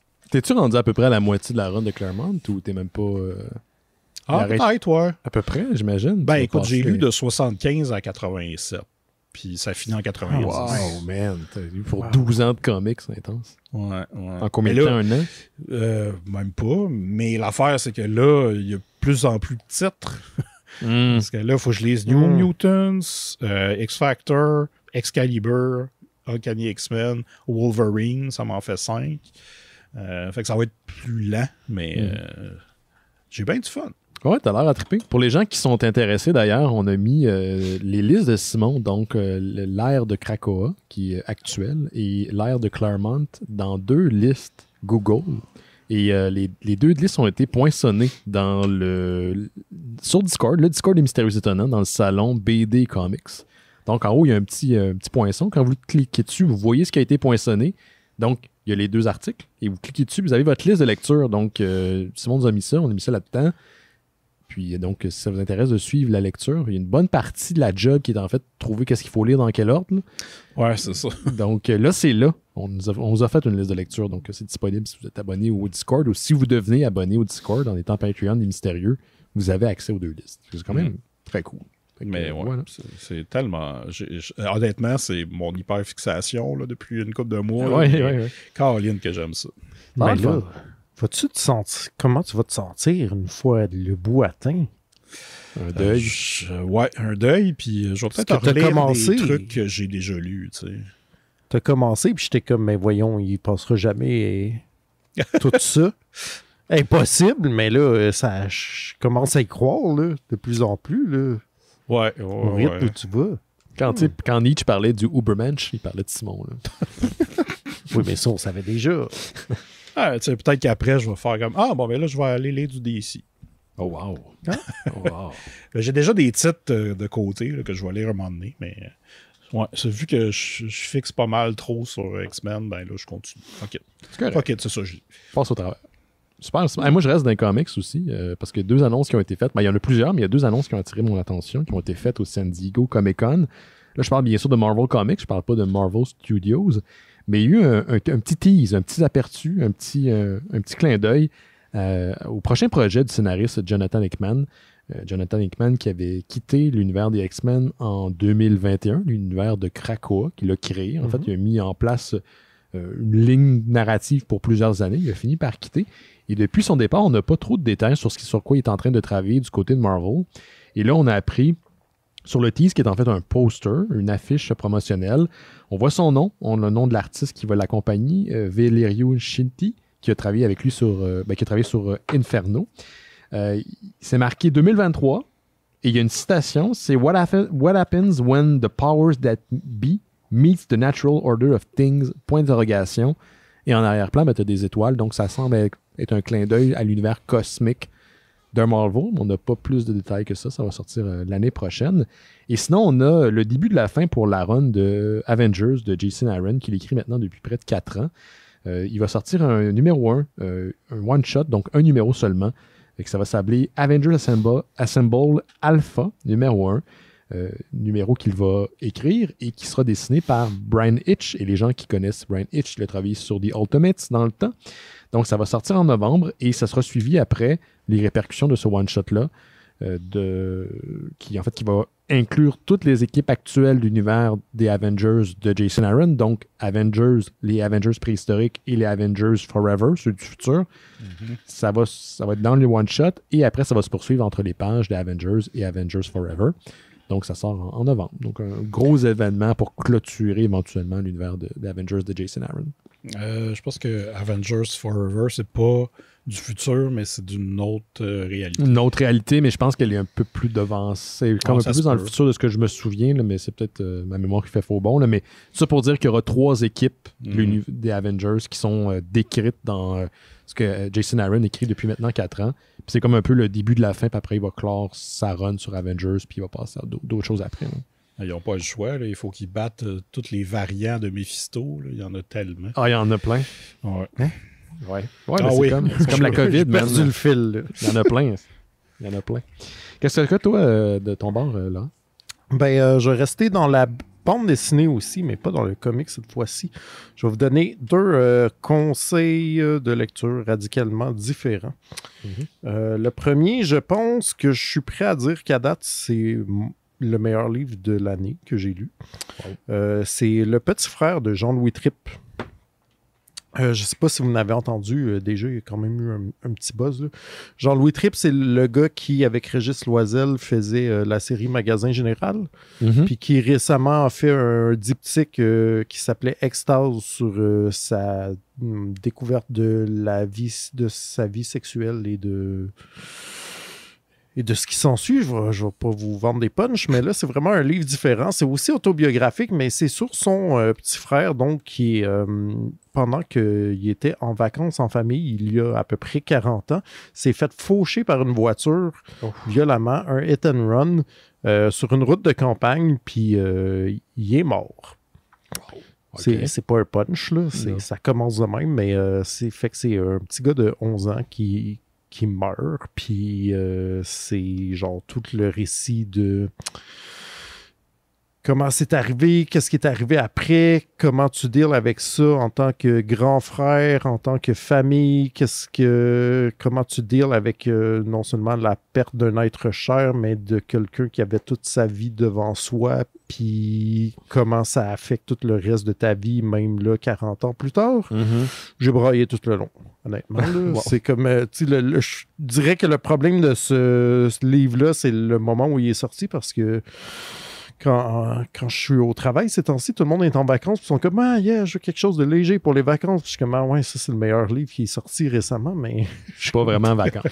pas full vacances. Genre, garde ça pour ta dépression saisonnière, là, comme pour que te renfoncer ben dedans, mais pour vrai, c'est un livre de 8e vague, ça. C'est ça vraiment. Ouais, okay. Mais tu sais, pour vrai, c'est super touchant.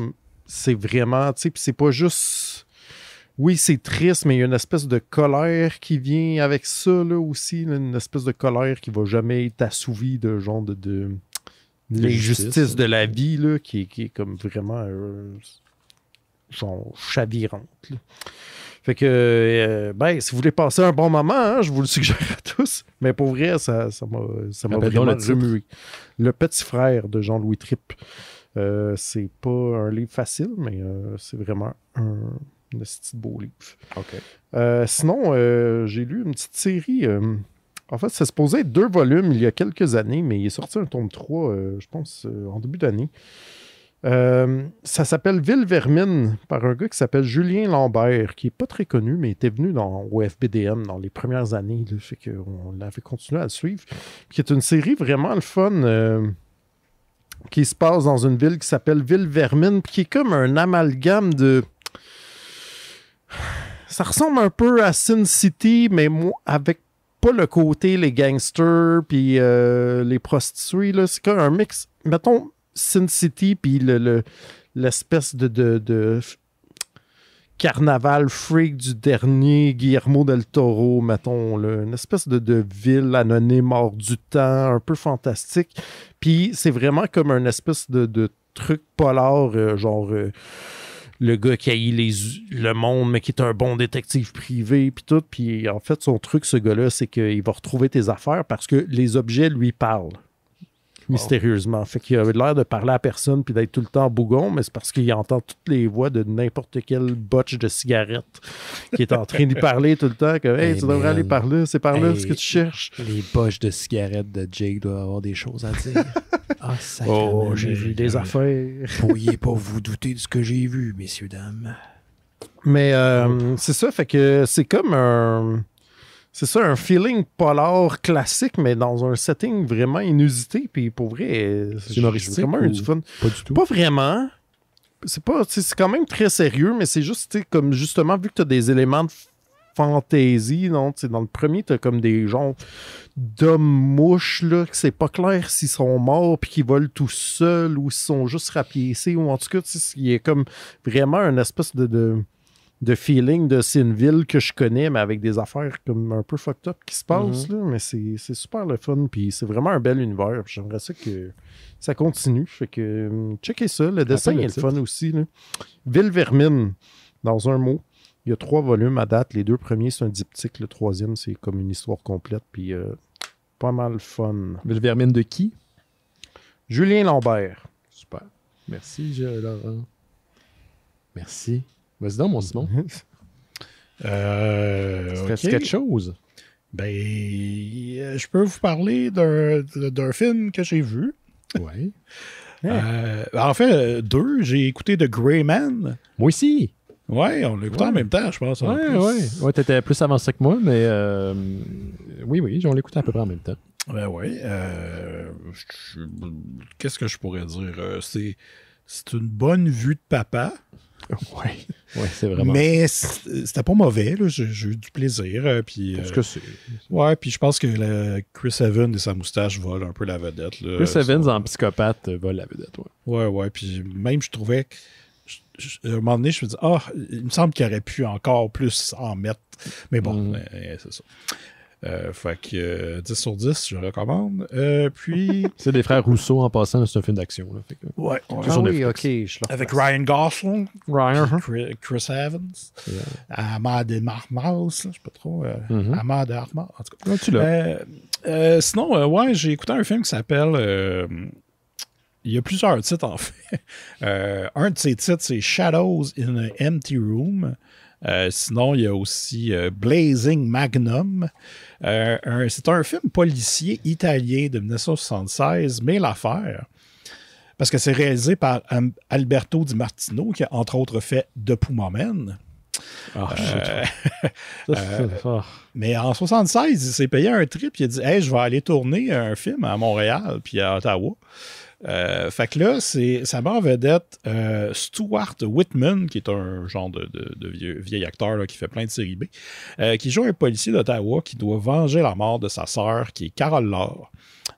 Elle, qui est morte pendant un genre de party sur le campus de l'Université McGill. Puis ça se passe vraiment à Montréal. Là. Fait que si vous tripez sur voir vieux Montréal, le Montréal des années 70, dans un film d'action de genre, c'est quand même le fun. Puis j'arrêtais pas de dire « Hey, ouais, ça, ah oui, c'est ce coin de rue-là, puis ah oui, cette place-là, hey, ça change. » Tu sais, j'étais vraiment plus fasciné par le décor. Puis c'est ça, à un moment donné, il y a il se met en équipe, le policier, avec John Saxon pour c'est ça, résoudre le crime. Et puis là, il pète la gueule à une couple de kebs, dont Aubert Palacio, qui était l'homme cheval dans l'héritage. Qui, il est comme dans une longue poursuite de chars. Là. Oui. L'homme cheval? Ouais. Là, ouais.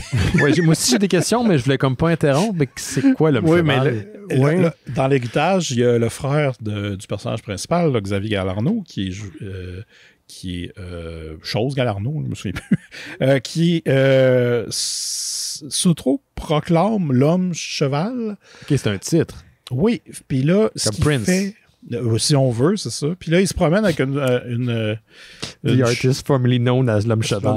Excusez, il fallait que je la fasse. Il se promène avec une charrette, puis il court, puis il fait puis il fait des bruits de cheval. Je suis pas capable de le faire parce que je suis fatigué. Puis il s'auto-proclame l'homme cheval, puis à un moment donné, il y a un kid qui veut aussi devenir l'homme cheval. Fait que là, il y a comme une confrérie des hommes chevaux. Ouais, c'est quelque chose. Mais bon. D'accord. Attends, oui, là, moi, je suis plus intéressé merci. par rapport à ça, de ce que du film, je m'en calisse, mais ça, c'est... Hein? Ouais, la confrérie des hommes chevaux, puis c'est lui, puis le kid. Là, puis, c'est comme les tailleurs de pierre dans les Simpsons, c'est quoi ça? Qu'est-ce qu'ils font? Ouais, ils mangent des carottes. Ils font juste courir avec leur barouette, là, puis ils font des bruits de chevaux. Ah, mais attends, ils ont des barouettes qui tirent ou qui poussent? Ils tirent. Mais Comme s'il était le cheval. Oui, je comprends, mais je veux dire, ils sont fixés comment, les barouettes? Ouais, il y a un genre d'harnais, puis ils ont un petit casque, là, comme les chevaux. Ah ouais? Ouais. Eh bien, Hey, fascinant. j'ai d'autres questions, mais je pense que ça va aller pour l'instant. Ouais, ben c'est parce que j'ai pas tant de réponses non plus. Non, je sais bien, mais... Okay. Mais ouais, c'est ça, c'est qu'il y a une poursuite de char avec lui, puis le Stuart Whitman, à travers Montréal, puis sérieux. Quand tu connais Montréal, ça n'a aucun sens le chemin qu'ils font, mais la poursuite est longue, puis elle est quand même bonne. Il y a aussi Jean Guilda, qui est là, qui à un moment donné pète la gueule au policier parce que le policier il rentre dans un appart où il y a des travestis puis il commence à les fesser puis c'est comme what? Puis là fait qu'eux ils se vengent puis là Jean Guilda pète la gueule à ce gars-là. J'étais bien content. Puis c'est ça, il y a comme des éléments, c'est ça, c'est un film policier italien, mais il y a des éléments de giallo un peu, dont le meurtrier, en fait, qui a non, c'est pas le meurtrier, mais il y a comme un bout de métal après la jambe. Tu sais, quelque chose qui fait que tu penses que c'est lui, puis là, qui va être filmé beaucoup, puis t'entends des bruits de lui qui marche, puis là, tu dis « Ah, ça doit être lui. » Il sent bien. C'est ça. Puis il y a aussi un moustachu qui se fait poursuivre dans la station de Berry de Montigny. Ça, c'était hot. C'était super niaiseux, mais pour le micro-tourisme de Montréal, c'était super le fun. Essayez de trouver ça. Là. Shadows in the Empty Room. Ben là, oui, mais là, je veux entendre plus sur les hommes chevaux. Ouais, OK. Ouais, ben, combien de saisons de l'héritage, Ben? Je sais-tu, moi. C'était chez nous, mais dans le temps que j'étais avec Simon, j'ai jamais regardé. T'avais-tu les coffrets dans le temps? Non, j'avais les VHS que Étienne m'avait prêté. Bon, ben écoute, je m'en ai à Simon. Laurent. C'est à toi, Laurent. C'est à moi. Non, c'est à moi. Ah, vas-y. Un dernier truc, d'ailleurs, pour moi, mais je vais en parler prochainement. D'ailleurs, t'es-tu la semaine prochaine, Laurent, ou t'es pas la semaine prochaine? T'es pas là la semaine prochaine? Je sais pas. Je pense que je suis pas là la semaine prochaine. Parce que là, je me retrouve tout seul la semaine prochaine, puis je sais pas. Tout seul? Ben, je veux trouver quelqu'un. Je vais demander à du monde. Mais la semaine prochaine, c'est parce que j'aimerais ça parler la semaine prochaine de The Last Ronin, qui est le dernier comic de Teenage Mutant Ninja Turtle, qui a été coécrit par le co-créateur des Ninja Turtles, Kevin Eastman. Il faut que Jake soit là. Ben, j'ai déjà proposé à Jake d'en parler. Sauf que là, il voulait pas. Emballé. Non, je suis pas bon, j'ai pas aimé ça, là, blablabla, Marvel c'est de la merde. Je suis ok, c'est beau, Jake Lodge, écoute, lis tes mangas. Mais j'ai goût quand même, j'ai quand même goût. Ouais, j'étais là, c'était exactement de même. Ça pour vrai, là, c'est juste parce que je sais qu'il va l'écouter, puis de Burnac, que je dis ça en ce moment. Mais c'est parce que tout ça pour dire que j'aimerais ça lire The Last Ronin, et ça fait quand même une petite bulle, un petit buzz là, du côté de IDW, qui est le publisher, l'éditeur en chef, les maisons d'édition. Voilà, c'est ça. Et là, ils ont annoncé un genre de préquel qui s'appelle The Last Ronin, The Lost Years, qui va être encore coécrit par Kevin Eastman et Tom Waltz, et là sera de S.L. Gallin et Ben Bishop. Et le premier numéro va sortir en novembre prochain chez IDW. Et j'ai vu, durant le week-end, quand les gens partageaient Que faites-vous de geek en ce dimanche après-midi sur notre Facebook, beaucoup lisaient The Last Ronin, et donc je suis intrigué, même si c'est peut-être pas le meilleur comic book de TMNT. Je suis curieux. Bon, on verra pour la semaine prochaine, mais je serais emballé d'en parler. Peut-être avec Yannick Belzel. En plus, il a travaillé sur le jeu. Ça il aime ça. Il est déjà... oui, il aime ça, les Turtles. Ouais. La suite vous surprendra, mais ça sort. Si vous avez lu The Last Ronin, il y aura un genre de série, qui est un genre de préquel. Et là, vas-y, mon cher Laurent. Oui, juste une dernière affaire. On m'a envoyé un événement qui est, ma foi, intriguant. Ça s'appellerait Candlelight. Si je comprends bien, Candlelight, c'est une série d'événements un peu partout qui implique que c'est des soirées de quatuors à cordes qui jouent des répertoires de gens dans des endroits différents, éclairés à la chandelle. J'ai bien compris. Alors... il y a comme des concerts, genre des tunes de Queen, il y a d'autres affaires, puis tout, mais il y a un concert Hans Zimmer qui a lieu quelques fois, une fois ou 2 semaines, j'ai bien compris, pendant comme 1 mois ou 2, mais le prochain est comme le 29 juillet, vendredi prochain. À la cathédrale Christ Church, c'est l'église qui est sur Sainte-Catherine en face de feu le Future Shop. Ouais, cette église-là. Cette église-là, dans laquelle je suis jamais rentré, mais qui paraît que c'est bien beau là-dedans. Fait que si là, moi. T'avais un show là-dedans? Ouais, mais ça arrive des fois, genre à Pop Montréal, puis tout. Ouais, c'est ça. Ça fait longtemps, je me souviens même plus c'était quoi, mais... Il semble que quelqu'un m'a dit qu'il était rentré dans cette église-là, puis il était descendu dans un sous-sol, puis qu'il y avait une allée de bowling. Mais je sais pas. Je dis ça de même, là, mais c'est comme désuète, complètement abandonné. Je suis comme Là, je suis très intrigué par ce que tu dis. Hey, c'est fascinant, les jeux cachés de Montréal. Donc, si je comprends bien, à peu près 1 heure de musique de Hans Zimmer par un quatuor à cordes dans un décor d'église néo-gothique éclairé à la chandelle. Une allée de bowling en dessous. En plus, les quilles. Moi, ce qui m'intrigue le plus, c'est un quatuor à cordes qui va jouer genre 1 heure de comme ça. Mais je suis quand même vaguement intrigué. Il y a un setlist même, il y a des tunes de Inception, de Madagascar. Ouais. Saviez-vous que c'était Hans Zimmer qui a fait la musique de Madagascar? Moi, je ne savais pas. Dark Knight, dis-je, Man of Steel, Wonder Woman, Gladiator, Interstellar, Sherlock Holmes. Pirates des Caraïbes. Wonder Woman, là. Tu sais, Wonder Woman, le petit thème, là, mais version l'instrument que tu viens de mentionner. Quatuor à cordes, fait que je sais pas c'est quoi. Ben, genre 2 violons, un violoncelle, puis je sais pas, une contrebasse, mettons. OK. Il y en a 4 en tout cas, puis c'est ce genre d'instrument. Un quatuor. Un quatuor, donc il y en a 4, techniquement. J'ai compris. Je sais ça veut dire quoi, un quatuor. C'est ça, fait que bon, vous checkerez ça si ça vous tente, puis sinon ça vous tente pas, checkez pas. Je me rappelle le titre, par contre, l'événement. C'est le fun d'avoir une option. Ça donne le goût. Ouf! Ça m'intéressait pas, une chose qui me l'a laissé. Il y a quelque part, il y a une attachée de presse qui est comme cave. Oui, mais donne-moi des billets, puis je vais en parler mieux après. Oh, voilà. Oh, non, c'est dit. C'est dit. Ça peut pas fonctionner comme ça. C'est pas comme ça que ça marche. Ça peut pas fonctionner comme ça. Je n'endosse pas les propos de Laurent. Candlelight, ça s'appelle. Il y a comme un site, là, puis là, ça a l'air qu'il y a ces événements-là aussi à Toronto, puis tout c'est un peu compliqué à naviguer sur le site, honnêtement, mais c'est faisable. Okay. Si j'y suis arrivé, vous êtes capable. Vous êtes capable. Vous pouvez changer. T'avais-tu un dernier truc, Simon? Non, j'ai rien. J'ai rien, moi non plus. Ah ouais, un dernier truc, on donnait un aperçu de la série The X-Men The Animated Series de 97 qui aura une suite prochainement sur Disney+. C'est un petit détail, on a vu une image de Magneto qui porte son costume classique de Uncanny X-Men 200. C'est ça, sinon 200? Oui. Je te vois vérifier mes informations. Donc, ça sera lui à la tête de l'équipe des X-Men quand la série reviendra sur Disney+. Non, pas sous forme de POG, mais sur Disney+. Et ça semble pas mal cool. C'est lui qui va être à la tête de l'équipe, puis j'ai bien hâte de voir ça. Écoutez, si tu m'avais dit il y a une couple d'années de ça, tu vas avoir une suite à la X-Men Animated Series des années 90. C'est comme quel stock tu consommes parce que tu... En tout cas, mais j'ai bien hâte de voir ça. Fait que c'est ce que j'avais. Truc à rajouter, quelqu'un? Le trailer de She-Hulk. Oui, puis on n'a pas parlé sur le Wakanda, c'est vrai, on disait qu'on allait en parler après, mais... Oui, c'est vrai. Juste mentionner, je trouve que le CGI est pas mal meilleur. Il est amélioré. Puis j'aime beaucoup le ton. Le fait aussi qu'elle brise le 4e mur et l'apparition de notre Daredevil national ou international, whatever. J'étais bien content. Fait que j'ai bien hâte. J'ai bien hâte à ça. Puis Wakanda Forever, beaucoup d'émotions. C'était beau. Ouais. Voilà.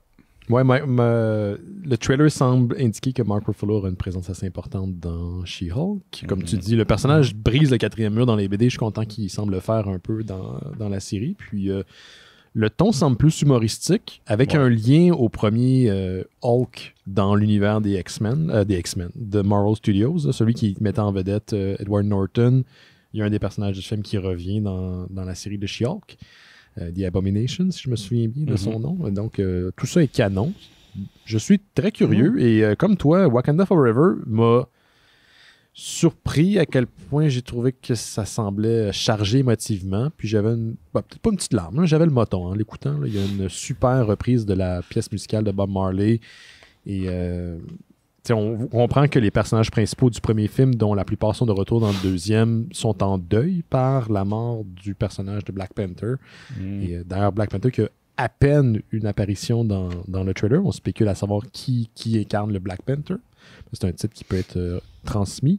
Et première apparition de Namor, personnage dont dans les comics, j'ai tout le temps envie de taper sa gueule parce que c'est lui qui a tout le temps d'essayer de pogner la Chicks à Mr. Fantastic, joué par Tenoch Huerta. En tout cas, ça semble être un conflit entre le peuple d'Atlante, qui a à sa tête Namor, et le peuple de Wakanda. Mais c'était chargé en émotions. J'ai bien hâte de voir ça. Puis j'ai dit la date tantôt, c'est 11 novembre 2022. Donc on n'a pas tant de temps à attendre avant la sortie du film. Mhm. Toi, Laurent, tu l'as pas vu, je pense. Là. J'ai regardé tout ce que j'ai regardé. Donc, tout ça, c'est le trailer l'extrait qu'on a montré pour Ant-Man and the Wasp. C'est-à-dire encore le petit clip de Mac and Me que Paul Rudd amène à Conan depuis genre 20 ans maintenant. Je me suis fait pogner, moi aussi. J'ai cliqué dessus, puis là, je fais comme ah, tabarnak. Ouais, moi, j'étais plus comme penses-tu que ça va être ça? Puis j'étais comme un peu content. Of course. Ouais. Mais c'est tout ce que j'ai regardé. Fait que je suis pas tant excité. Ah, bon, écoute. De toute évidence, mais j'ai pas fait mes devoirs. C'est ça. C'est bon. On prend une petite pause? Oui.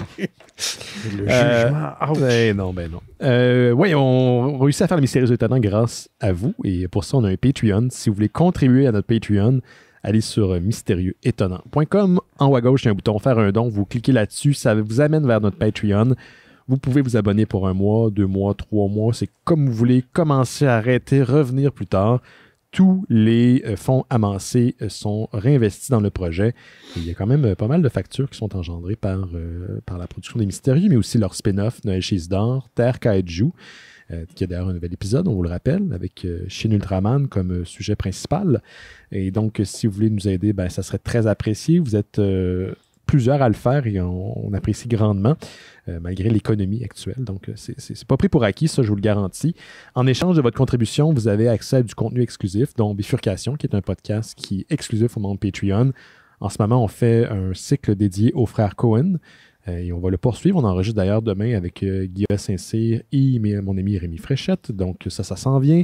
On a Terre humaine chez Isidore, dédié à la série Terre humaine, qui est une série québécoise très brune, très beige, qui, je ne sais pas pourquoi les gens qui l'écoutent sont obsédés par elle. C'est du slow TV. Pourtant pas d'hommes chevaux dans celle-là. Quoi? Non, pas pour l'instant. En tout cas, c'est pas ce que j'ai entendu. Il est là. Va apparaître bientôt. Ouais, tout est connecté, man. Le MCU n'a rien inventé. Écoute, il a été aussi dans Punisher Warzone. Ah. Ouais. Mais d'ailleurs, tu savais qui était dans Punisher Warzone? Tu sais, l'acteur principal, il jouait dans RRR, dont on a parlé la semaine passée. Et sur le Discord des Mystérieux Étonnants, auquel vous avez accès quand vous donnez au Patreon des Mystérieux, on l'a écouté. Et c'était de beau d'entendre les réactions des gens qui ne l'avaient pas vu, parce que certains l'avaient vu, certains ne l'avaient pas vu. Et tout le monde réagit aux mêmes places. Hein? Il y a la passe de tigre, là. Ça fait réagir. Ben, c'est une belle gang. Le dimanche, on écoute souvent de la lutte. Donc, il y a plein d'activités. Plus calme durant l'été. Je crois que l'hiver, l'automne va ramener des activités plus régulières, mais il y a quand même du stock durant l'été. Si vous ne pouvez pas donner aux Mystérieux Étonnants, vous pouvez parler du show, le partager, donner 5 étoiles sur iTunes. Ça aussi, ça aide beaucoup à faire que le projet apparaît. Je ne sais pas comment dire. Il y a une valeur de découvrabilité, là. Pas l'air convaincant, mais ça aide, c'est ce que j'essaie de dire. On est disponible sur Apple Podcasts, Google Podcasts, Stitcher, Spotify, Amazon Music, Facebook, Twitter, Instagram et bien sûr, mystérieuxétonnant.com. Merci à tous ceux et celles qui nous suivent depuis longtemps. Ça fait 16 ans que le podcast existe et c'est très apprécié. Bon, on va prendre une petite pause et on revient dans quelques instants avec le film de la semaine, le sujet de la semaine, Doctor Strange in the Multiverse of Madness. Vous écoutez Les Mystérieux Étonnants, on va maintenant parler du sujet de la semaine. Et cette semaine, c'est un film qui est disponible en ce moment sur Disney+, Doctor Strange in the Multiverse of Madness, film réalisé par Sam Raimi, mettant en vedette Benedict Cumberbatch, Elizabeth Olsen, Benedict Wong, Solchik Gomez et Rachel McAdams.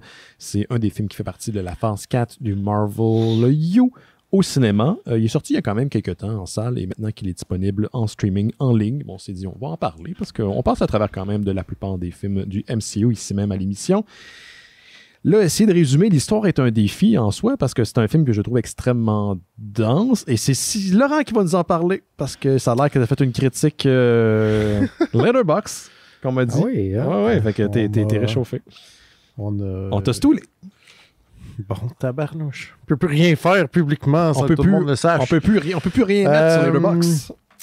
OK, fait que c'est le Doctor Strange, il est revenu d'entre les morts là, après Thanos, puis là, il fait « Ouais, j'avais une blonde dans le premier film, personne s'en rappelle, ouais. » Puis là, c'est à peu près ça, puis là, il y a comme un combat qui se passe soudainement dans la rue, puis là, il se dit « Oh, je vais m'en mêler, c'est ça ma job. » Puis là, il y a comme une jeune fille qui a comme un pouvoir, et comme « tu sais, t'as fucké le multiverse dans le dernier Spider-Man, on va pas parler de ça, mais c'est quand même le multiverse. » Que moi je peux switcher, mais je sais pas comment faire. Je sais pas comment je fais, mais quelqu'un veut voler mon pouvoir. C'est beau, je vais essayer de résumer l'histoire parce que là, je pense que là, j'ai l'impression que c'est Pérus qui te parle au téléphone puis il essaie de se commander un skidoo. Là.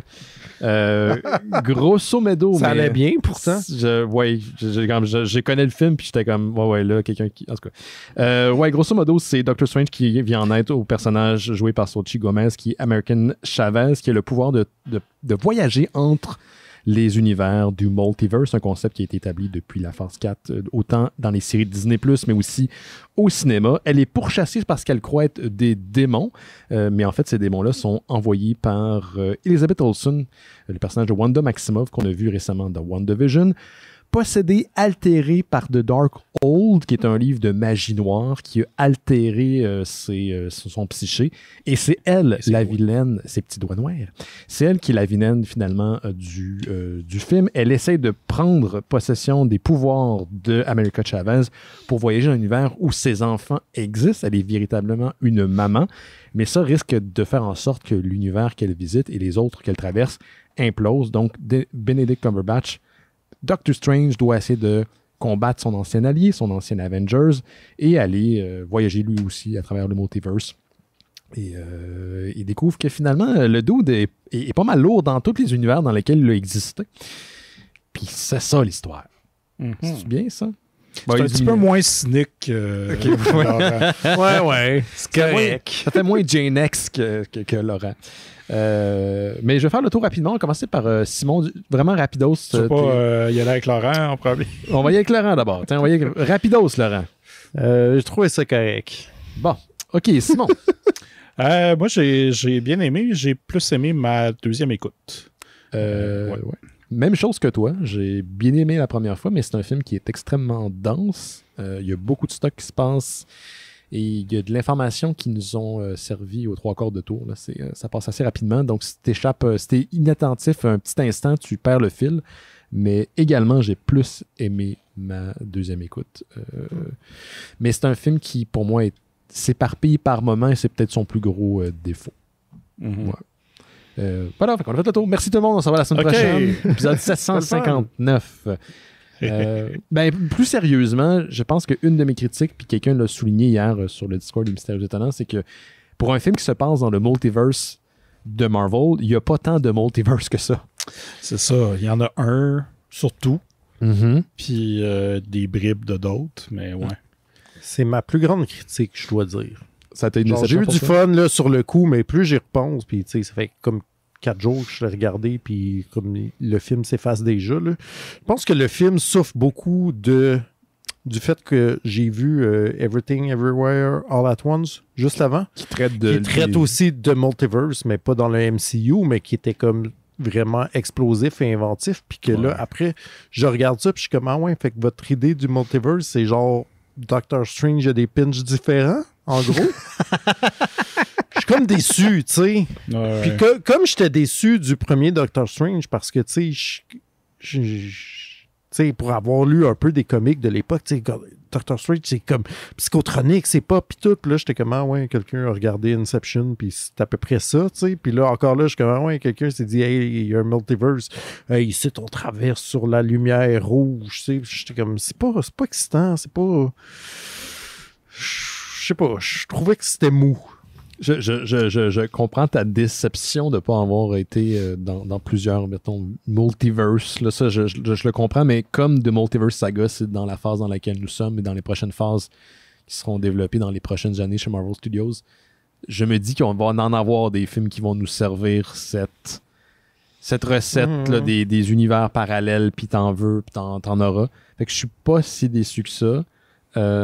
Je trouve peut-être que mon choix aurait été que je sente plus la patte de Sam Raimi, malgré qu'il y a quand même beaucoup de Sam Raimi quand on s'y attarde. le côté horrifique, le côté gag, horreur est vraiment présent, surtout au niveau du 3e acte. Et on vous rappelle qu'on spoil dans la dernière partie de l'émission, où tu as le cadavre de Doctor Strange qui est animé par son esprit en direct d'un univers parallèle. Ça, j'étais... puis qu'il se fait une cape de démon, là. Ça, c'est métal as fuck. Là. C'est un cover d'album de métal des années 90. Là. Il y a un côté camp aussi au film, un peu comme c'est Spider-Man. C'est juste le début avec l'espèce de pieuvre qui grimpe le building. Je sais pas, il y avait comme un... Tu sais que... Ouais, c'est gros, mais tout le monde est comme « Ah, hey, une pieuvre géante, c'est hot! » Tu sais, il y a comme de quoi dans le delivery des dialogues ou je sais pas trop qui fait que c'est très Sam Raimi, même autant dans ses plans de caméra que sa façon de monter ou tout ça. Mais c'est ça. Puis tu sais, oui, il y a bien des affaires avec les yeux aussi, comme... Ouais. Il y a beaucoup de zoom dans des yeux tout ça. Puis, écoute, moi, j'étais content. Là, juste ça, c'était le fun. Mais, ouais, c'est ça. Je pense que vu que la première fois, je m'attendais à ce qu'il y ait bien du multiverse, bien des affaires. Là, avec le deuxième, je savais qu'il n'y en avait pas tant que ça. J'étais comme plus apprécié dans l'histoire et dans ce qui se passe, plutôt que d'avoir des attentes quand même assez hautes. C'est un film qui est copieux, fait que je pense à la première écoute, on est porté à essayer d'avoir de tout absorber puis savoir où on s'en va. Là, même pour moi, au début, l'enjeu de pourquoi ils font pas juste s'y donner ses pouvoirs à Chavez, à Wanda Maximoff, c'est quoi le problème? Ça va pas la tuer. Mais là, tu comprends qu'il y a un problème d'incursion qui était quelque chose qui avait été établi dans Loki aussi avant. C'est pas directement lié. Mon petit nitpick par rapport à Scarlet Witch que j'ai trouvé terrifiante dans le film, et je trouve qu'elle est excellente, Elizabeth Olsen, dans ce film-là, et le personnage est extrêmement puissant, c'est que ça défait un peu ce qui avait été établi dans WandaVision. Pas défait dans le sens qu'on va narrativement détruire ce qui s'est passé dans WandaVision, mais la série n'a pas tant d'incidence que ça sur le personnage. On comprend sa fixation sur l'idée d'avoir des enfants, chose qui a été aussi établie dans les comics auparavant, mais sinon, pas de Vision, pas de mention vraiment de Vision, sauf au passé. Et ce qui s'est passé dans la série n'a pas vraiment affecté le statu quo du personnage tant que ça, en tout cas de ce qu'on en a vu. Puis ça a été un peu décevant, mais en le réécoutant pour une deuxième fois, tout au long, j'étais mon Dieu, ce personnage-là est incroyable. La façon qu'il est joué, ses motivations dans le film, tu comprends aussi qu'elle est sous emprise, là, elle est comme curse par le Darkhold, puis comment tout ça s'interconnecte avec le multiverse. Je trouve que c'est une fun ride. Je trouve que c'est un film qui est peut-être que narrativement est simple, en guillemets radiophonique, mais visuellement, là, c'est une Christie de ride. Là. Ouais. Au niveau des effets, au niveau de la réalisation, c'est quand même très inventif. Le bout de la magie avec les notes, c'est un truc qui m'avait laissé sur la fin, je pense, avec le premier Doctor Strange, c'est à quel point la magie était pas si présente que ça. Tu sais, c'est OK, il ouvre des portals puis that's it. Mais là, tu sais, ça... On a varié beaucoup ce qu'il est capable de faire, puis ça, j'ai apprécié. Ouais, le combat de notes, c'était le fun. Ouais, pour vrai, c'était un de mes bouts préférés. Comme autant, je trouvais ça... C'est comme un brin tata quand même. Ouais, je te pitch des notes de musique. Je vais les attraper avec une portée magique. Mais en même temps, j'étais comme ça. J'ai jamais vu ça nulle part ailleurs. Ça, c'est quelque chose de nouveau à me mettre sous la dent. Puis il y a de quoi, aussi, c'est Danny Elfman qui fait le score du film. Ouais. Aussi, puis comme il a l'air d'avoir du fun dans ce bout-là aussi, là, comme des notes discordantes, puis tout, qui est comme, je vais faire tout péter, ça va marcher. Il y a de quoi de vraiment le fun avec cette scène-là, quand même. Ouais.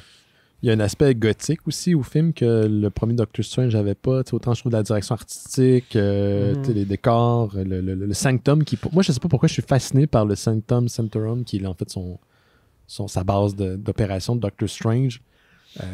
On voit plusieurs variantes. J'ai pas grand-chose à dire, bien franchement. J'ai enjoyed the ride.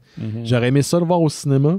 Mais au cinéma, en ce moment, pour moi, c'est comme pas une option. Alors, j'étais bien content qu'il ait relativement rapidement, il se retrouve sur Disney+. Puis on s'entend-tu que Wanda Maximoff va revenir? Là? Ben oui. Puis peut-être que c'est ça qui va ramener les X-Men. Parce que les comics, c'est ce qui est arrivé, on la croyait morte. Mais qu'est-ce que t'as pas aimé, Laurent? C'est ça que j'aimerais t'entendre. Mis à part le fait que le multiverse n'est pas si présent. Ben, je pense pas que. Tu sais, sur le coup, j'ai eu du fun. Là. Je pense que c'est vraiment un problème de genre d'imaginer ce que ça aurait pu être pour vrai. Tu sais, je trouve ça. Au final, je trouve ça un peu mou comme proposition, tu sais, de me promettre un multiverse of madness. Tu sais, comme t'es comme, oh shit, les choses vont vraiment se passer. Puis que je suis comme, ah ouais, c'est comme un peu comme tous les autres films de Marvel. Tu sais, je veux dire. Puis même Sam Raimi, je comprends qu'on le voit quelque part, mais tu sais, pour moi, ça. À la limite, c'est comme un peu des compromis, là. C'est comme si c'était comme, hey, les gars, là, votre scénario, je sais pas quoi faire avec. Je peux-tu au moins mettre genre une tête de mort en quelque part, là? Ils sont comme, ah, ok, c'est comme, oh yes, ok, yes. Mais, tu sais, il y a peut-être de. Tu sais, il y a de ça, il y a du fait aussi, peut-être que, encore une fois, tu sais, je l'ai vu juste cette semaine, fait que j'ai eu le temps de me faire spoiler tous les caméos cool, tu sais. Ouais. Parce qu'il y en a beaucoup aussi, là. T'sais, on n'a pas parlé, mais c'est ça, John Krasinski en Reed Richards, puis le professeur X, puis, tu sais. Ça, il n'aurait pas fallu qu'ils le mettent dans les trailers. Ben, c'est ça. Ils l'ont fait. Qu'on le sache pas, pantoute. Ça aurait été meilleur. Moi, j'ai été spoilé à cause d'Instagram. C'est tout le temps des calices de faits finaux qui mettent ça dans des montages. Là. Ils vont comparer la version filmique versus la version des comics. T'es comme, dude, le film vient de sortir. Ouais. C'est littéralement la première chose que je vois. Au début, je me suis convaincu parce que Ending explained! Ending explained, t'es comme, fuck you, man! Fuck you, New Rockstar! Fuck you, Esti! T'es en train de me spoiler, là. Mais au début, j'essaie de me convaincre parce que l'image était de basse qualité. Ah, ça doit être... Ça doit être un Photoshop, là, puis... Non, c'est... Mais je dois dire que l'effet, quand je l'ai vu pour la première fois, j'avais comme oublié qu'elle allait être là, fait que ça a marché pour moi, puis... Je dois dire que mon moment préféré, c'est l'apparition de Patrick Stewart en Professor X, juste à cause des quelques notes de la X-Men Animated Series là, qui ont fait 2 fois aussi dans Miss Marvel. Puis, oh my God, que c'est le fun. C'est un petit thrill. C'est un petit trip de les voir ensemble. Ah oui, comme j'ai déjà dit, je suis tanné de le voir mourir dans tous les films. Je pense une affaire qui m'a gossé aussi, là, c'est son histoire d'amour, dis-je entre guillemets radiophonique. Là, je trouve tellement que ce story arc-là, il est pas intéressant. Là, déjà, genre, j'ai aucun souvenir de ce personnage-là dans le premier film, tellement l'impact est comme genre inexistant. Là. J'étais comme, c'est qui elle? I guess qu'il y avait une blonde dans le premier film, peut-être. Ouais, je trouve que ça sa place. Mais moi, je pense que c'est plate à dire, mais ça a plus d'impact si tu as vu l'épisode de What If. Ouais. Mais si tu l'as pas vu, j'avoue que la relation est comme là dans 2-3 scènes dans le premier. Tandis que avec l'épisode de What If, tu comprends que je sais pas, c'est ça. Il devient vraiment dark parce qu'il essaye toutes les réalités où il peut être avec elle, puis ça marche jamais. Je pense que fait ça, non. Une des thématiques du film, c'est les regrets puis comment on peut pas changer notre situation, puis qu'au contraire, si tu essaies de revenir en arrière, tu vas juste créer des dommages. Puis quand tu comprends l'arche personnelle du personnage de Doctor Strange qui prend des décisions qui ont amené aux événements d'Infinity War, donc la disparition de la moitié de la population pendant facilement 5 ans, comment c'est le gars qui va prendre les choix difficiles, et ça revient, je trouve, dans son arche narratif du Doctor Strange 616 dans le film. Je trouve que ça marche. Je trouve que ça marche que Rachel soit incluse, puis c'est pas juste une utilisation nostalgique ou parce qu'on la voit dans les bandes dessinées. C'est le Doctor Strange, de tous les Doctor Strange qu'on comprend du multiverse qui apprend sa leçon, qui peut pas tout contrôler. Chose qui avait été établie aussi dans What If. Fait que moi, c'est pas détester sa participation, puis les deux ont quand même une relation de respect. Là, ils vont pas retomber en amour, ils tombent pas en... Ce train-là est passé, puis je pense que c'est une des choses que Doctor Strange doit accepter à la fin du film, c'est qu'il peut pas tout changer. Ce que ces itérations n'ont pas fait, d'ailleurs. Ce qui a amené à leur perte. Là aussi, ce que America Chavez craignait aussi, qu'elle s'est faite doublé. Ouais, exact, par le Doctor Strange au début, avec la couette. Mhm. Puis là, elle a peur que ça se crée encore. Puis c'est un peu ça. Tu sais, tout le monde se dit, ah ouais, finalement, t'es comme tous les autres Doctor Strange, mais il y a quelque chose de différent au final qui fait qu'il n'est pas comme les autres. Justement. Si vous vous souvenez de l'arche du premier film, c'est Doctor Strange qui est pas capable d'accepter que ses mains sont blessées puis que sa vie d'avant est détruite puis elle est morte, sa vie d'avant. Là. Il ne reviendra pas en arrière. Puis c'est un peu cette thématique-là, c'est pour ça que je parlais de regret tantôt, qui revient dans The Multiverse of Madness. C'est plus ça que j'ai compris en l'écoutant une deuxième fois, tandis que à ma première écoute, j'étais plus bombardé par tout ce qu'on m'envoyait. Fait que je suis oh shit, ok, c'est le fun, là, mais là, j'ai pas le temps de respirer. En le réécoutant une deuxième fois, je voyais comment les deux films étaient connectés, comment les deux films étaient connectés aussi du reste du personnage qui était exploité dans What If, dans les autres films. Au final, j'étais plus content pour ça. Mais déception comme toi, Laurent. Pas tant de multiverse pour un film qui s'est marqué dans le film, dans le titre. Ouais. En plus, tu sais, on a comme un glimpse, là, il y a un bout où avec America il déboule, je sais pas comment dire d'autre, là, mais d'un univers à l'autre, là, puis je suis comme, tu sais, c'est comme, hey, checker tout ce qu'on aurait pu faire, mais on le fera pas. Ben, tu aurais voulu quoi qu'il passe le film dans la dimension de la peinture? Ben, écoute, ça aurait fait changement. Un petit 5 minutes.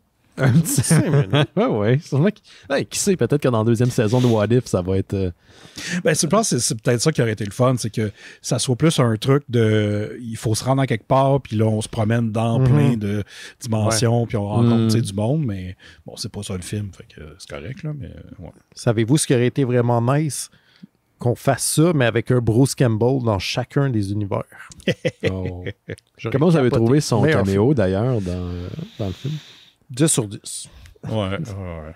Bruce Campbell, il se crisse la moutarde d'en face. Il ne contrôle pas ses mouvements. J'adore ça. C'est gratuit, c'est inutile, mais c'est le fun de le revoir. J'étais content, là. C'est tellement des clins d'œil à Evil Dead aussi. Là, ben oui, c'est pas contre lui, puis en tout cas. Ouais. Je ne l'ai pas reconnu tout de suite. J'étais comme, ah, je connais cette voix-là. J'étais comme, ben oui, c'est Bruce. J'étais comme... Ben, il était teint dans la série de Evil Dead. Ouais, je pense que oui. Hein. C'est que là, sur le coup, je pense que les cheveux gris n'aident pas à ce qu'on le reconnaisse rapidement. J'étais ravi. Je suis tout le temps content d'avoir un petit Bruce Suicide. Puis caméo de Charlie Theron. Ouais. Que... Ouais. Quoi? Je pense qu'il y a bien du monde qui était comme, ah, c'est qui?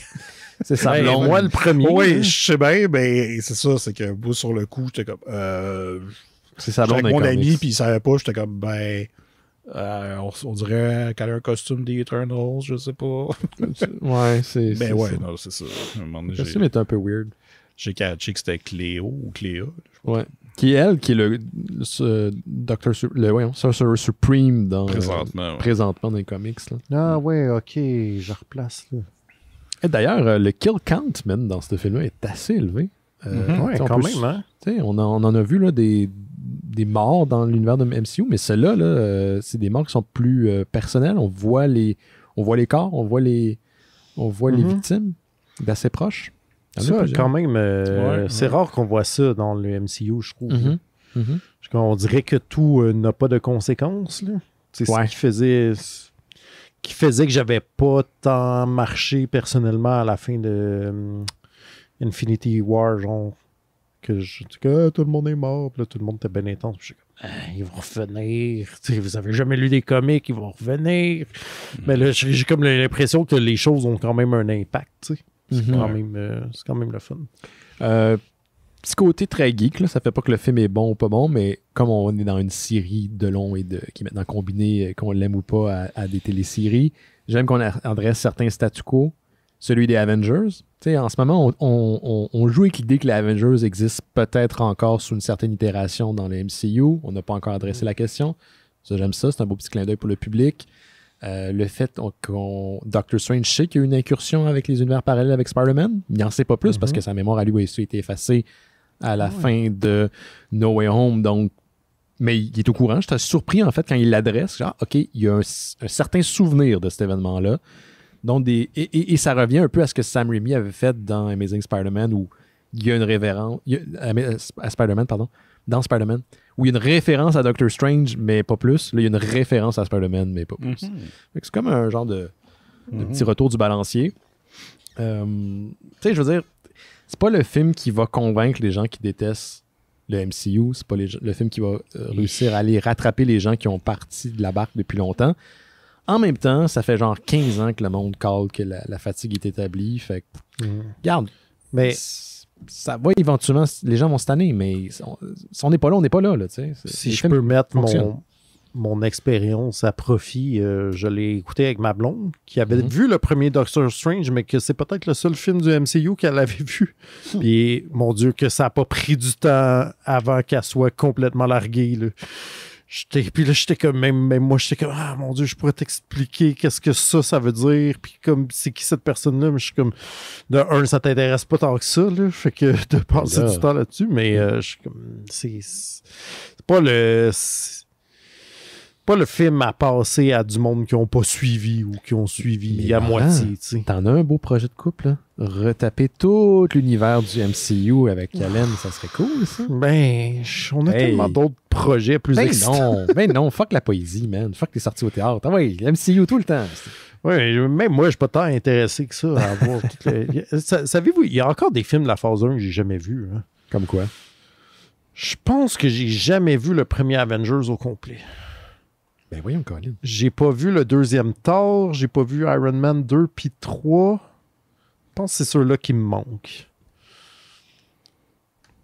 Mais tu sais, on dirait que je veux dire, je sais qu'est-ce qui se passe là-dedans. Là. Non, mais je veux dire, c'est que, tu sais, c'est un peu comme quand tu te mets à lire des comics, là.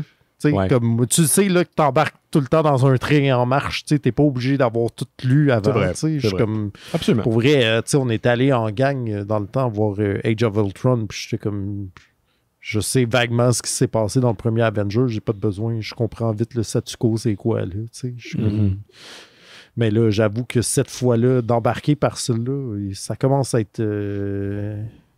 commence à prendre des informations, puis des séries télé, puis d'autres films, puis des...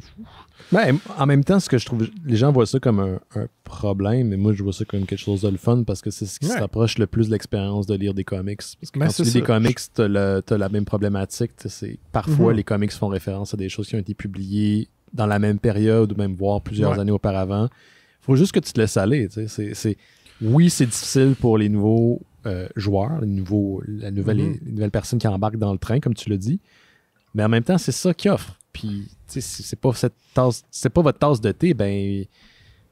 Il y a bien d'autres films. Il y a bien d'autres films. Puis, je comprends que l'omniprésence peut être achalante, mais c'est pour ça qu'il y a des festivals comme Fantasia en ce moment. Vous allez pouvoir découvrir des films, peut-être qui vont plus être faits pour vous autres.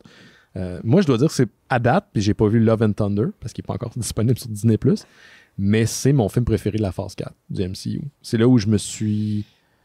D'un, c'est un personnage qui était déjà établi, fait que je me suis retrouvé. J'ai renoué quelque chose que j'aimais. Le film a dépassé mes attentes en termes d'utilisation de la magie, d'exploitation du personnage et de son univers. Fait que j'étais fortement satisfait. J'ai aimé Chen-Chi, mais c'est pas plus, là, sans façon. Là, j'ai l'impression qu'on est dans quelque chose que très comic bookien que j'aime bien. It's my shit. It's my shit à moi. Est-ce que vous avez quelque chose à rajouter ou un dernier truc qu'on n'a pas abordé que vous voudriez dire avant qu'on se laisse? Non, mais tu sais, je pense que ça sert pas à grand-chose non plus d'être... de combattre le MCU. Genre, ça existe, c'est pas pour toi, c'est correct, tu peux chialer, mais laisse les autres enjoyer le stock. Tu sais, c'est comme moi puis Justin Timberlake. Là. Moi, je l'haïs. Je veux qu'il arrête d'exister dans la sphère médiatique. Mais, tu vois, mais en même temps, c'est correct. Il est tellement beau. Là. Bringing sexy back. Avec ses cheveux spaghetti. Là. Ben non, il a plus ses cheveux là. Non, mais il est pas... je veux dire, je m'en fous un peu de Justin Timberlake, mais genre des fois, mettons dans Inside Llewyn Davis, il est bon. Ouais, mais ça, on en reparlera, les gars, quand on sera rendu à faire la critique de Justin Timberlake in the Multiverse of Madness. Ouais. Non, mais tu vas parler de Inside Llewyn Davis à bifurcation d'ici une couple de semaines, d'après moi, fait que tu pourras adresser le problème. Ben, tu voyais dedans. Ou pas. C'est ça, c'est sur le Multiverse. Moi, j'ai bien hâte de voir la version de Justin Timberlake que c'est ses cheveux qu'il porte lui. Pas pire, ça. D'accord. On va faire une blague. Et on se laisse là-dessus, messieurs. On se voit la semaine prochaine pour les gens qui sont à l'écoute. Et Simon est en pause pendant 3 semaines parce qu'il est en vacances. Il nous le dira quand il sera bientôt de retour. Et peut-être Laurent, on ne sait pas encore. On ne sait pas quand est-ce qu'il arrive. J'aime ça qu'il fait un souper quand je dis bon. C'est le fun. Hey. Ouais, non, mais non, ça sera pas 2 semaines peut-être. OK, c'est bon. Gros max. Merci à tout le monde. Faites attention à vous autres. Et pour les gens qui sont abonnés Patreon, on se voit sur Discord cette semaine. OK, bye-bye. Bye. Ciao.